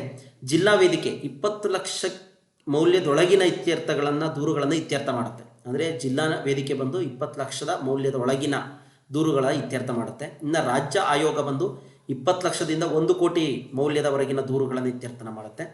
ರಾಷ್ಟ್ರೀಯ ಆಯೋಗ ಬಂದು 1 ಕೋಟಿಗಿಂತ ಹೆಚ್ಚಿನ ಮೌಲ್ಯದ ದೂರುಗಳನ್ನು ಏನು ಮಾಡುತ್ತೆ, ಇತ್ಯರ್ಥ ಮಾಡುತ್ತೆ. ಜಿಲ್ಲಾ ವೇದಿಕೆ, ರಾಜ್ಯ ಆಯೋಗ, ರಾಷ್ಟ್ರೀಯ ಆಯೋಗ ಒಟ್ಟು 3 ಹಂತದಲ್ಲಿದೆ. ಆಯಾಯ ಮೌಲ್ಯ ಕೂಡ ಕೊಟ್ಟಿದ್ದೀವಿ, ಎಷ್ಟುವರೆಗಿನ ಕೇಸ್ಗಳೇನಾದರೂ ಕನ್ಸ್ಯೂಮರ್ ಕೋರ್ಟ್ಗೆ ಬಂದರೆ ಸಾಲ್ವ್ ಮಾಡೋದು ಅಂತೇಳಿ. ಇನ್ನು ಇವುಗಳಲ್ಲಿ ನಿಸರ್ಗದ ಸಹಾಯದಿಂದ ನಡೆಯುವ ಒಂದು ಉದ್ಯಮ ಯಾವುದು ಅಂತ ಹೇಳಿ ಕೇಳಿದರೆ ಸಣ್ಣ ಪ್ರಮಾಣದ ಕೈಗಾರಿಕೆ ಇಲ್ಲ, ಮಧ್ಯಮ ಕೈಗಾರಿಕೆ, ಬೃಹತ್ ಕೈಗಾರಿಕೆ ಇಲ್ಲ. ಗಣಿಗಾರಿಕೆ ಅಂತಕ್ಕಂಥದ್ದು ನಿಸರ್ಗದ ಜೊತೆ ನಡೆಯುವಂಥದ್ದು ಮೈನಿಂಗು, ಈಸಿಯಾಗಿ ಗುರುತಿಸ್ಬೋದು. ಸಾಂಸ್ಥಿಕ ಮೂಲದ ಪತ್ತು ಅಂದರೆ ಸಾಲ ಅಂತೇಳಿ ಯಾವುದು ಅಂತೇಳಿ ಜಮೀನ್ದಾರ, ಸಂಬಂಧಿಕರು ಅಥವಾ ಸ್ನೇಹಿತರು, ವಾಣಿಜ್ಯ ಬ್ಯಾಂಕುಗಳು, ವ್ಯವಹಾರಸ್ಥರು ಅಂತೇಳಿ. ವಾಣಿಜ್ಯ ಬ್ಯಾಂಕುಗಳು ಇವು ಸಾಂಸ್ಥಿಕ ಮೂಲಗಳಾಗಿರ್ತವೆ ಸ್ನೇಹಿತರೆ. ಸಾಂಸ್ಥಿಕ ಮೂಲದ ಸಾಲ ಎಂದರೆ ಬ್ಯಾಂಕು, ಹಣಕಾಸಿನ ಸಂಸ್ಥೆಗಳು, ಸಹಕಾರಿ ನಿಗಮಗಳು, ಅಧಿಕೃತ ಹಣಕಾಸು ಸಂಸ್ಥೆಗಳು ಇವುಗಳು ನೀಡ್ತಕ್ಕಂಥದ್ದು ಸಾಂಸ್ಥಿಕ ಮೂಲ. ಅಸಾಂಸ್ಥಿಕ ಮೂಲ, ಸಾಂಸ್ಥಿಕವಲ್ಲದ ಮೂಲ ಅಂತಂದರೆ ಜಮೀನ್ದಾರರು, ಸ್ನೇಹಿತರು, ಸಂಬಂಧಿಗಳು ಈ ರೀತಿ ಕೊಡುವಂಥದ್ದೆಲ್ಲ ಸಾಂಸ್ಥಿಕವಲ್ಲದ ಮೂಲ ಆಗಿರ್ತವೆ, ನೆನ್ಪಿಟ್ಕೊಳ್ಳಿ. ನೆಕ್ಸ್ಟು, ಸಣ್ಣ ಉದ್ಯಮಗಳಿಗೆ ಸಾಲವನ್ನು ನೀಡಲು 2015ರ ಏಪ್ರಿಲ್ 8ರಂದು ಪ್ರಧಾನಮಂತ್ರಿಯವರು ಘೋಷಣೆ ಮಾಡಿದ ಯೋಜನೆ ಯಾವುದು? ಸಣ್ಣ ಉದ್ಯಮಗಳಿಗೆ ಸಾಲ ನೀಡೋದಕ್ಕೆ ಕೌಶಲ ಭಾರತ, ಮುದ್ರಾ ಯೋಜನೆ, ಪ್ರಧಾನಮಂತ್ರಿ ಫಸಲ್ ಬಿಮಾ ಯೋಜನೆ, ಮೇಲಿನ ಎಲ್ಲವೂ. ಉದ್ಯಮ ಅಂತಿದ್ದಂಗೆ ಫಸಲ್ ಬಿಮಾ ಏನು ಬರೋದಿಲ್ಲ, ಹಾಗಾಗಿ ನೆನ್ಪಿಟ್ಕೊಳ್ಳಿ, ಮೇಲಿನ ಎಲ್ಲವೂ ಕೂಡ ಬರೋದಿಲ್ಲ. ಸಣ್ಣ ಉದ್ಯಮಗಳಿಗೆ ಅಂದರೆ ಮುದ್ರಾ ಯೋಜನೆ ಅಂತೇಳಿ. ಈ ಮುದ್ರಾ ಯೋಜನೆಯಲ್ಲಿ 3 ಥರ ಸಾಲ ಕೊಡ್ತಾರೆ ಸ್ನೇಹಿತರೆ, 3 ಸ್ಟೆಪ್ಪಲ್ಲಿ. 2010ರ ಬಜೆಟ್ನಲ್ಲಿ ಈ ಸಾಲ ಯೋಜನೆ ಜಾರಿಗೆ ತರಲಾಗುತ್ತೆ. 2015 ಏಪ್ರಿಲ್ ಘೋಷಣೆ ಮಾಡ್ತಾರೆ, ಆದರೆ 2016ರ ಬಜೆಟ್ನಲ್ಲಿ ಸಾಲ ಯೋಜನೆ ಜಾರಿಗೆ ಬರುತ್ತೆ. Mudra micro units development and refinance agency ಅಂತೇಳಿ. ಇದು ಶಿಶು ಸಾಲ ಅಂತೇಳಿ 50,000 ರೂಪಾಯಿವರೆಗೆ ಒಂದು ಸಾಲ ಕೊಡ್ತಾರೆ. ಇನ್ನು ಕಿಶೋರ ಸಾಲ ಅಂತೇಳಿ 50,000ದಿಂದ 5 ಲಕ್ಷದವರೆಗೆ ಕೊಡ್ತಾರೆ. ಇನ್ನು ತರುಣ ಸಾಲ ಅಂತೇಳಿ 5 ಲಕ್ಷದಿಂದ 10 ಲಕ್ಷದವರೆಗೆ ಸಾಲವನ್ನು ಕೊಡ್ತಾರೆ. ಇದು ಮುದ್ರಾ ಯೋಜನೆ, ಇದ್ರ ಬಗ್ಗೆ ನೆನ್ಪಿಟ್ಕೊಳ್ಳಿ. ಇದಾದ ನಂತರ ಅರ್ಥಶಾಸ್ತ್ರದ ಪಿತಾಮಹ ಈಸಿ ಆಗುತ್ತೋ ಆಡಮ್ ಸ್ಮಿತ್ ಅಂತೇಳಿ, ಯಾವುದೇ ಡೌಟ್ ಇಲ್ಲ. ವೆಲ್ತ್ ಆಫ್ ನೇಷನ್ಸ್ ಇವರ ಕೃತಿ, ಇವರು ಸ್ಕಾಟ್ಲ್ಯಾಂಡ್ ದೇಶದವರು. ಈ ಪಾಯಿಂಟ್ಗಳನ್ನ ಕೂಡ ನೆನ್ಪಿಟ್ಕೊಳ್ಳಿ. ಅರ್ಥಶಾಸ್ತ್ರದ ಪಿತಾಮಹ Adam Smith, wealth of nation, Scotland ದೇಶ. ನೆಕ್ಸ್ಟ್, ಇದಾದ ನಂತರ ಕೆಳಗಿನವುಗಳಲ್ಲಿ ನವೀಕರಣಗೊಳ್ಳುವ ಸಂಪನ್ಮೂಲ ಯಾವುದು? ಅಂದರೆ ರಿನ್ಯೂವಬಲ್ ರಿಸೋರ್ಸ್, ನವೀಕರಿಸಬಹುದಾದ ಸಂಪನ್ಮೂಲ ಅಂತೇಳಿ. ಅರಣ್ಯ, ನೈಸರ್ಗಿಕ ಅನಿಲ, ಕಲ್ಲಿದ್ದಲು, ಪೆಟ್ರೋಲಿಯಂ ಈಸಿಯಾಗಿ ಗುರುತಿಸ್ಬೋದು. ಅರಣ್ಯ, ಯಾವುದೋ ಡೌಟ್ ಇಲ್ಲ. ಜಗತ್ತಿನ ಅತಿ ದೊಡ್ಡ ಮನರೇಗಾ ಕಾರ್ಯಕ್ರಮವು ಯಾವುದನ್ನು ಒದಗಿಸುತ್ತದೆ ಅಂತೇಳಿ. ಆರೋಗ್ಯ ಸೇವೆಗಳು, ಸಾರ್ವತ್ರಿಕ ಶಿಕ್ಷಣ, ಸಾಮಾಜಿಕ ಭದ್ರತೆ ಮತ್ತು ಸಾರ್ವಜನಿಕ ಉದ್ಯೋಗ ಮೇಲಿನ ಎಲ್ಲವೂ ಅಂತೇಳಿ. ಇದು ಸಾಮಾಜಿಕ ಭದ್ರತೆ ಮತ್ತು ಸಾರ್ವಜನಿಕ ಉದ್ಯೋಗವನ್ನು ನೀಡೋದಕ್ಕಿರ್ತಕ್ಕಂತಹ ಒಂದು ಕಾರ್ಯಕ್ರಮ ಆಗಿರುತ್ತೆ. ಮಹಾತ್ಮ ಗಾಂಧಿ ಉದ್ಯೋಗ ಖಾತ್ರಿ ಯೋಜನೆ 2005, ಮಹಾತ್ಮ ಗಾಂಧಿ ರಾಷ್ಟ್ರೀಯ ಗ್ರಾಮೀಣ ಉದ್ಯೋಗ ಖಾತ್ರಿ ಯೋಜನೆ ಅಂತೇಳಿ ಇವಾಗ ಇದನ್ನು ಇದು ಮಾಡಿದ್ದೀವಿ. 2025 ಡಿಸೆಂಬರ್ನಲ್ಲಿ, ಓಕೆನಾ, ಲಾಸ್ಟ್ ಇದೆ 2026, 2025 ಡಿಸೆಂಬರ್ನಲ್ಲಿ ಈ ಹೆಸರನ್ನು ವಿಕಸಿತ ಭಾರತ ಉದ್ಯೋಗ ಖಾತ್ರಿ ಮತ್ತು ಜೀವನೋಪಾಯ ಮಿಷನ್ VBG-ರಾಮ್ಜಿ ಎಂಬ ಹೆಸರನ್ನು ಮಸೂದೆ ಅಂಗೀಕಾರ ಆಗಿದೆ. ಇತ್ತೀಚೆಗೆ ನ್ಯೂಸಲ್ಲಿ ನೋಡ್ತಾ ಇದ್ದೀರಾ ಸ್ನೇಹಿತರೆ. ಸಾಕಷ್ಟು ಈ ಒಂದು ವಿಚಾರದಲ್ಲಿ ಮಹಾತ್ಮ ಗಾಂಧೀಜಿಯವರ ಹೆಸರನ್ನು ತೆಗೆದಿದ್ದೀರಾ ಅಂತೇಳಿ ಕಾಂಗ್ರೆಸ್, ಮತ್ತು ಇಲ್ಲ ಇದನ್ನು ಮಾಡ್ತಾ ಇರೋದು ಸರಿ ಅಂತೇಳಿ BJP ಒಂದು ವಿವಾದಿತ ಒಂದು ಕಾರ್ಯಕ್ರಮ ಹೆಸರು ಬದಲಾವಣೆ ಆಗಿದೆ. 100 ದಿನಗಳ ಉದ್ಯೋಗವನ್ನು 125 ದಿನಗಳಿಗೆ ಹೆಚ್ಚಿಸಲಾಗಿದೆ. ಈ ಏನು ಅಥವಾ ಮಹಾತ್ಮ ಗಾಂಧಿ ರಾಷ್ಟ್ರೀಯ ಉದ್ಯೋಗ ಖಾತ್ರಿ ಯೋಜನೆ ಇತ್ತು, ಅದರಲ್ಲಿ 100 ದಿನಗಳ ಉದ್ಯೋಗ ಇತ್ತು. ಈಗ ಜಿ-ರಾಮ್ಜಿನಲ್ಲಿ ಏನು ಮಾಡಿದ್ದಾರೆ, 125 ದಿನಗಳಿಗೆ ಹೆಚ್ಚಿಸಿದ್ದೀವಿ ಅಂತ ಹೇಳಿದ್ದಾರೆ. 60 ದಿನಗಳ ರಜೆ ಅವಧಿಯನ್ನು ಕೂಡ ಕೊಟ್ಟಿದ್ದಾರೆ. ಹೇಗೆ ಸರ್ಕಾರಿ ಶಾಲೆಗಳಿಗೆ ರಜೆಯನ್ನು ಕೊಡ್ತಾರೆ, ಅದೇ ಥರ 60 ದಿನಗಳ ರಜೆ ಅವಧಿಯನ್ನು ಈ ಜಿ-ರಾಮ್ಜಿ ಕಾರ್ಯಕ್ರಮದಲ್ಲಿ ಕೊಟ್ಟಿದ್ದಾರೆ. ಯಾವ್ಯಾವ ಟೈಮಲ್ಲಿ 60 ದಿನಗಳು ಅಂದರೆ 30 ದಿನ ಬಿತ್ತನೆ ಟೈಮಲ್ಲಿ, ಇನ್ನು 30 ದಿನ ಕಟಾವಿನ ಸಮಯದಲ್ಲಿ ಏನು ಮಾಡಿರ್ತಾರೆ, ಈ ಒಂದು ಪ್ರೋಗ್ರಾಮ್ ಇರೋದಿಲ್ಲ. ಹಣಕಾಸಿನ ಹಂಚಿಕೆ ಬಂದು 60 ಕೇಂದ್ರ ಸರ್ಕಾರ ಕೊಡುತ್ತೆ, 40% ರಾಜ್ಯ ಸರ್ಕಾರ ಕೊಡುತ್ತೆ. ಈಶಾನ್ಯ ರಾಜ್ಯಗಳು ಅಂದರೆ ನಿಮ್ಗೆ ಗೊತ್ತಿದೆ, ಅಸ್ಸಾಂ, ಮಿಜೋರಾಂ, ನಾಗಾಲ್ಯಾಂಡ್, ಇವುಗಳಿಗೆ 90 ಕೇಂದ್ರ ಸರ್ಕಾರ ಕೊಡುತ್ತೆ, 10 ರಾಜ್ಯ ಸರ್ಕಾರಗಳು ಭರಿಸಬೇಕು ಅಂತೇಳಿ ಈ ಒಂದು ಇದರಲ್ಲಿ ಬದಲಾವಣೆ ಮಾಡಿದ್ದಾರೆ. ಈ ಪಾಯಿಂಟ್ಗಳನ್ನ ನೆನ್ಪಿಟ್ಕೊಳ್ಳಿ. ಎಷ್ಟು ದಿನಗಳಿಗೆ ಜಿ-ರಾಮ್ಜಿ ಕಾರ್ಯಕ್ರಮ ಆಗಿದೆ ಅಂತೇಳಿ, 125 ದಿನಗಳಿಗೆ. ಇದು ವಿವಾದಿತವಾಗಿದೆ. ಆಲ್ರೆಡಿ ಸಂಸತ್ನಲ್ಲಿ ಮಸೂದೆ ಮಂಡನೆ ಕೂಡ ಆಗಿದೆ, ಅಂಗೀಕಾರ ಆಗಿದೆ. ನೋಡೋಣ ಏನೇನಾಗುತ್ತೆ ಅಂತೇಳಿ ನ್ಯೂಸಲ್ಲಿ ಅಪ್ಡೇಟ್ ತಗೊಳ್ತಾ ಇದ್ದೀರಾ. ನೆಕ್ಸ್ಟ್ ಮುಂದೆ ಹೋಗೋಣ ಬನ್ನಿ. ಜೈನ ಧರ್ಮದ 23ನೇ ತೀರ್ಥಂಕರ ಯಾರು ಅಂತ ಕೇಳಿದರೆ ಋಷಭನಾಥ, ಮಹಾವೀರ, ಆದಿನಾಥ, ಪಾರ್ಶ್ವನಾಥ ಅಂತಕ್ಕಂಥವ್ರು 23ನೇ ತೀರ್ಥಂಕರ. ಆದಿನಾಥ, ಋಷಭನಾಥ ಇವೆರಡೂ ಕೂಡ ಒಂದೇ ಹೆಸರು ನೆನ್ಪಿಟ್ಕೊಳ್ಳಿ, ಮೊದಲ ತೀರ್ಥಂಕರ. ಮಹಾವೀರ 24ನೇ ಕೊನೆಯ ತೀರ್ಥಂಕರ. ಸತ್ಯ, ಅಹಿಂಸೆ, ಆಸ್ತೇಯ, ಅಪರಿಗ್ರಹ, ಬ್ರಹ್ಮಚರ್ಯ ಇವು ಜೈನ ಧರ್ಮದ ಪಂಚಶೀಲ ತತ್ವಗಳು. ಬ್ರಹ್ಮಚರ್ಯ ತತ್ವವನ್ನು 24ನೇ ತೀರ್ಥಂಕರ ಮಹಾವೀರ ನೀಡಿದರೆ, ಉಳಿದ 23ನೇ ತೀರ್ಥಂಕರ ಪಾರ್ಶ್ವನಾಥ ನೀಡ್ತಾರೆ. ಇಲ್ಲಿ ಬ್ರಹ್ಮಚರ್ಯ ಪಾಲನೆ ಮಾಡ್ತಕ್ಕಂಥದ್ದನ್ನು ಒಂದನ್ನು ಮಾತ್ರ ಮಹಾವೀರ ನೀಡ್ತಾರೆ, ಇನ್ನು 4 ಕೂಡ 23ನೇ ತೀರ್ಥಂಕರ ಪಾರ್ಶ್ವನಾಥ ನೀಡಿದ್ದಂಥದ್ದು. ಇದ್ರ ಮೇಲೂ ಕೂಡ ಸಾಕಷ್ಟು ಪ್ರಶ್ನೆಯನ್ನು ಕೇಳಿದ್ದಾರೆ ಸ್ನೇಹಿತರೆ. ಹಾಗಾಗಿ ಅಲಹಾಬಾದ್ ಸ್ತಂಭ ಶಾಸನ ರಚಿಸಿದವರು ಯಾರು ಅಂತ ಹೇಳಿದರೆ ಜೈನ ಕವಿ ಹರಿಸೇನ ಅಂತೇಳಿ ಅಲಹಾಬಾದ್ ಸ್ತಂಭ ಶಾಸನ. ಈ ಶಾಸನವು ಸಮುದ್ರಗುಪ್ತನ ದಿಗ್ವಿಜಯಗಳನ್ನು ವಿವರಿಸುತ್ತದೆ. ಓಕೆನಾ. ಅಲಹಾಬಾದ್ ಸ್ತಂಭ ಶಾಸನ ಹರಿಸೇನ ರಚನೆ ಮಾಡಿದ್ದು, ಗುಪ್ತರಿಗೆ ಸಂಬಂಧಪಟ್ಟಿದ್ದು, ಸಮುದ್ರಗುಪ್ತನ ದಿಗ್ವಿಜಯಗಳನ್ನು ವಿವರಿಸುತ್ತೆ. ಈ ಶಾಸನವು ಅಶೋಕನ ಸ್ತಂಭ ಶಾಸನವೊಂದರಲ್ಲಿ ಕೆತ್ತಲಾಗಿದೆ ಅಂತ ಹೇಳ್ತಾರೆ. ಅಂದರೆ ಅಶೋಕನ ಸ್ತಂಭ ಶಾಸನ ಇತ್ತಲ್ಲ, ಅದರಲ್ಲೇ ಈ ಅಲಹಾಬಾದ್ ಸ್ತಂಭ ಶಾಸನವನ್ನು ಕೆತ್ತನೆ ಮಾಡಿದ್ದಾರೆ ಅಂತೇಳಿ ಹೇಳಿದ್ದಾರೆ. ಭಾಷೆ ಸಂಸ್ಕೃತ ಭಾಷೆ ಅಲ್ಲಿ ಕೆತ್ತನೆ ಮಾಡಲಾಗಿದೆ. ಇನ್ನು 38ನೇ ಪ್ರಶ್ನೆ, ಅಚ್ಯುತ ಪಕ್ಷನಿಂದ ಶಿಕ್ಷಣ ಪಡೆದವರು ಯಾರು ಅಂತೇಳಿ ಪ್ರಶ್ನೆಯನ್ನು ಕೇಳಿದ್ದಾರೆ. ಮಧ್ವಾಚಾರ್ಯರು. ಇನ್ನು ಶಂಕರಾಚಾರ್ಯರ ಗುರು ಬಂದು ಗೋವಿಂದ ಭಗವತ್ಪಾದ. ರಾಮಾನುಜಾಚಾರ್ಯರ ಗುರು ಬಂದು ಯಾದವ ಪ್ರಕಾಶ. ಬಸವೇಶ್ವರರ ಗುರು ಬಂದರು ಜಾತವೇದ ಮುನಿ ಅಂತೇಳಿ. ಇಲ್ಲಿ ಅಚ್ಯುತ ಪಕ್ಷರಿಂದ ಶಿಕ್ಷಣವನ್ನು ಪಡೆದಂಥವರು ಮಧ್ವಾಚಾರ್ಯ ಸ್ನೇಹಿತರೆ. ನೆಕ್ಸ್ಟು ಆಲ್ರೆಡಿ ಇದ್ರ ಮೇಲೂ ಕೂಡ ಸಾಕಷ್ಟು TET-ನಲ್ಲಿ ಮತ್ತು 2017 ಬೆಂಗಳೂರು ನಾರ್ತ್ ಮತ್ತು ಸೌತ್ ಇದ್ರ ಮೇಲೂ ಕೂಡ ಒಂದು ಪ್ರಶ್ನೆ ಕೇಳಿದ್ದಾರೆ. ಸಿದ್ಧಾಂತಗಳ ಮೇಲೆ ದ್ವೈತ, ಮಧ್ವಾಚಾರ್ಯರು ಅದ್ವೈತ, ಅವರು ಏನು ಹೇಳ್ತಾರೆ, ಜೀವ ಮತ್ತು ಪರಮಾತ್ಮ ಎರಡು ಬೇರೆ ಒಂದೇ ಅಂತೇಳಿ ಈ ಪಾಯಿಂಟ್ಗಳನ್ನ ನೋಡ್ಕೊಳ್ಳಿ ಸ್ನೇಹಿತರೆ. ನೆಕ್ಸ್ಟ್ ಇದಾದ ನಂತರ ಬಕ್ಸರ್ ಕದನವು ಈತನನ್ನು ಸಿಂಹಾಸನದಿಂದ ಕೆಳಗಿಳಿಸಿತು ಅಂತೇಳಿ. ಬಕ್ಸರ್ ಕದನ ಗೊತ್ತೇ ಇದೆ ನಿಮಗೆ. ಮೀರ್ ಕಾಸಿಂ, ಮೀರ್ ಜಾಫರ್, ಅಲಿವರ್ದಿ ಖಾನ್, ಸಿರಾಜುದ್ದೌಲಾ ಅಂತೇಳಿ. ಮೀರ್ ಕಾಸಿಂನನ್ನು ಏನು ಮಾಡುತ್ತೆ, ಸಿಂಹಾಸನದಿಂದ ಕೆಳಗಿಳಿಸುತ್ತೆ. ಅಲಿವರ್ದಿ ಖಾನನ ಮೊಮ್ಮಗ ಸಿರಾಜುದ್ದೌಲಾ ನಿಮಗೆ ಗೊತ್ತೇ ಇದೆ, ಪ್ಲಾಸಿ ಕದನ ಅಂತೇಳಿ. ಈ ಪ್ಲಾಸಿ ಕದನದಲ್ಲಿ ತುಂಬ ಪ್ರಮುಖವಾದಂಥ ವ್ಯಕ್ತಿ ರಾಬರ್ಟ್ ಕ್ಲೈವ್ ಮತ್ತು ಸಿರಾಜುದ್ದೌಲಾ. ಈ ಅಲಿವರ್ದಿ ಖಾನ್ ಅಂತಕ್ಕಂಥವನು ಬಂಗಾಳವನ್ನು ಆಳ್ವಿಕೆ ಮಾಡ್ತಿರ್ತಾನೆ. ಆತನ ಮೊಮ್ಮಗನೇ ಸಿರಾಜುದ್ದೌಲಾ. ಬಂಗಾಳದ ನವಾಬ ಸಿರಾಜುದ್ದೌಲಾ ಮತ್ತು ಬ್ರಿಟಿಷರ ರಾಬರ್ಟ್ ಕ್ಲೈವನಿಗೂ 1757ರಲ್ಲಿ ಪ್ಲಾಸಿ ಕದನ ನಡೆಯುತ್ತೆ, ಗೊತ್ತಿದೆ. ಸೇನಾಧಿಪತಿ ಮೀರ್ ಜಾಫರ್ನ ಮೋಸದಿಂದ ಸಿರಾಜುದ್ದೌಲನ ಕೊಲೆಯಾಗಿ ಮೀರ್ ಜಾಫರ್ ಬಂಗಾಳದ ನವಾಬನಾಗ್ತಾನೆ. ಇದು first point. Okay, Mir Jafar ಸೇನಾಧಿಪತಿ, ಇವನ ಒಂದು ಮೋಸದಿಂದ, ದೇಶದ್ರೋಹ ಕೆಲಸದಿಂದ ಸಿರಾಜುದ್ದೌಲಾ ಏನಾಗ್ತಾರೆ, ಕೊಲೆ ಆಗ್ತಾರೆ. ಇವನಿಗೆ ಆಮಿಷವನ್ನು ಒಡ್ಡಿ ಬ್ರಿಟಿಷರು ಏನು ಮಾಡ್ತಾರೆ, ಮೀರ್ ಜಾಫರ್ನ ಸಹಾಯದಿಂದ ಸಿರಾಜುದ್ದೌಲನ ಕೊಲೆ ಮಾಡ್ತಾರೆ. ಮೀರ್ ಜಾಫರ್ ಆಂಗ್ಲರ ದುರಾಸೆಯನ್ನು ಈಡೇರಿಸಲು ಆಗಲಿಲ್ಲ. ಆಗ ಇವನನ್ನು ಕೆಳಗಿಳಿಸಿ ಇವನ ಅಳಿಯ ಇರ್ತಾನೆ ಮೀರ್ ಕಾಸಿಂ, ಇವನನ್ನು ಬಂಗಾಳದ ನವಾಬನನ್ನಾಗಿ ಮಾಡ್ತಾರೆ. ಇಲ್ಲಿವರೆಗೂ ವಿಚಾರ ನಿಮಗೆ ಚೆನ್ನಾಗಿ ಗೊತ್ತಿದೆ. ಆದರೆ ಮೀರ್ ಕಾಸಿಂ ಬ್ರಿಟಿಷರ ಕೈಗೊಂಬೆ ಆಗಿರಲಿಲ್ಲ, ತನ್ನ ಮಾವನ ರೀತಿ ಸ್ವತಂತ್ರನಾದಂಥವನು. ಆಗ ಬ್ರಿಟಿಷರು ಇವನನ್ನ ಕೆಳಗಿಳಿಸಿ ಮತ್ತೆ ಮೀರ್ ಜಾಫರ್ನನ್ನು ಸಿಂಹಾಸನದ ಮೇಲೆ ಕೂರಿಸ್ತಾರೆ. ಅಳಿಯನಿಗಿಂತ ಮಾವನೇ ಬೆಟರು ಅಂತೇಳಿ ಮಾವನನ್ನು ಕೂರಿಸ್ತಾರೆ, ಅಂದರೆ ಮೀರ್ ಜಾಫರ್ನನ್ನು.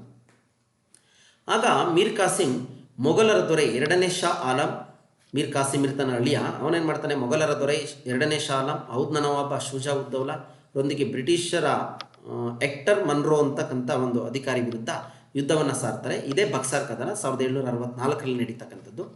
ಮೀರ್ ಕಾಸಿಂ ಇದರಲ್ಲಿ ಸೋತು ಪಲಾಯನ ಪಡ್ತಾನೆ, ಮೀರ್ ಜಾಫರ್ ಮರಣವಂತಾನೆ. ಇದಿಷ್ಟು ಕೂಡ ಇದಕ್ಕೆ ಸಂಬಂಧಪಟ್ಟಿದ್ದು ಸ್ನೇಹಿತರೆ, ನೋಡ್ಕೊಳ್ಳಿ. ನೆಕ್ಸ್ಟ್ ಇದಾದ ನಂತರ 40ನೇ ಪ್ರಶ್ನೆ, ರಾಮ್ ಮೋಹನ್ ರಾಯರಿಗೆ ರಾಜ ಎಂಬ ಬಿರುದನ್ನು ಕೊಟ್ಟವರು ಯಾರು ಅಂತೇಳಿ. ಇಲ್ಲಿ ಮೊಘಲ್ ಬಾದ್ಶಾ ಇವರೇನು ಮಾಡ್ತಾರೆ, ರಾಜಾರಾಮ್ ಮೋಹನ್ ರಾಯ್ ಅವರಿಗೆ ರಾಜ ಎಂಬ ಬಿರುದನ್ನು ಕೊಡ್ತಾರೆ. 1831ರಲ್ಲಿ ಮೊಘಲ್ ಚಕ್ರವರ್ತಿ 1ನೇ ಅಕ್ಬರ್ನ ರಾಯಭಾರಿಯಾಗಿ ರಾಜ ಎಂಬ ಬಿರುದು ಪಡೆದು ಇಂಗ್ಲೆಂಡಿಗೆ ತೆರಳುತ್ತಾರೆ. ನಂತರ 1828ರಲ್ಲಿ ಬ್ರಹ್ಮ ಸಮಾಜವನ್ನು ಸ್ಥಾಪನೆ ಮಾಡ್ತಾರೆ ರಾಜಾರಾಮ್ ಮೋಹನ್ ರಾಯರು. ಈ ಪಾಯಿಂಟನ್ನು ಚೆನ್ನಾಗಿ ನೆನ್ಪಿಟ್ಕೊಳ್ಳಿ. ಇಂಗ್ಲೆಂಡಿಗೆ ಹೋಗ್ತಾರೆ ಇವರು ರಾಜ ಅನ್ನೋ ಬಿರುದನ್ನು ಕೂಡ ಪಡ್ಕೊಂಡು. ಇದಿಷ್ಟು ವಿಚಾರ. ಇನ್ನೊಂದು ಸ್ನೇಹಿತರೆ, ನಾವು ಯಾವುದೇ ಟಾಪಿಕನ್ನಾಗಲಿ ಯಾವುದೇ ಒಂದು ವಿಚಾರವನ್ನಾಗಲಿ ಅಥವಾ ನೀವು ಟೆಕ್ಸ್ಟ್ ಬುಕ್ಕನ್ನು ಚೆನ್ನಾಗಿ ರೀಡ್ ಮಾಡಬೇಕಾಗುತ್ತೆ. 4th 5th ಕೂಡ ಸ್ಟಡಿ ಮಾಡಿ, ಯಾಕೆಂದರೆ ಅಲ್ಲೂ ಕೂಡ ಕೆಲವೊಂದು ಪಾಯಿಂಟ್ಗಳಿದ್ದಾವೆ.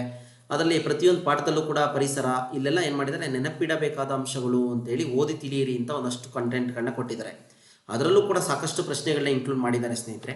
ಹಾಗಾಗಿ 4th to 10th ಕೆಲವೊಂದು ಸಂದರ್ಭದಲ್ಲಿ PU ಬುಕ್ಗಳನ್ನ ಕೂಡ ಅಧ್ಯಯನ ಮಾಡಿದರೆ ಒಳ್ಳೆಯದು. ಯಾಕೆಂದರೆ ಇನ್ನು ಮುಂದಿನ ಪರೀಕ್ಷೆಗಳು ತುಂಬ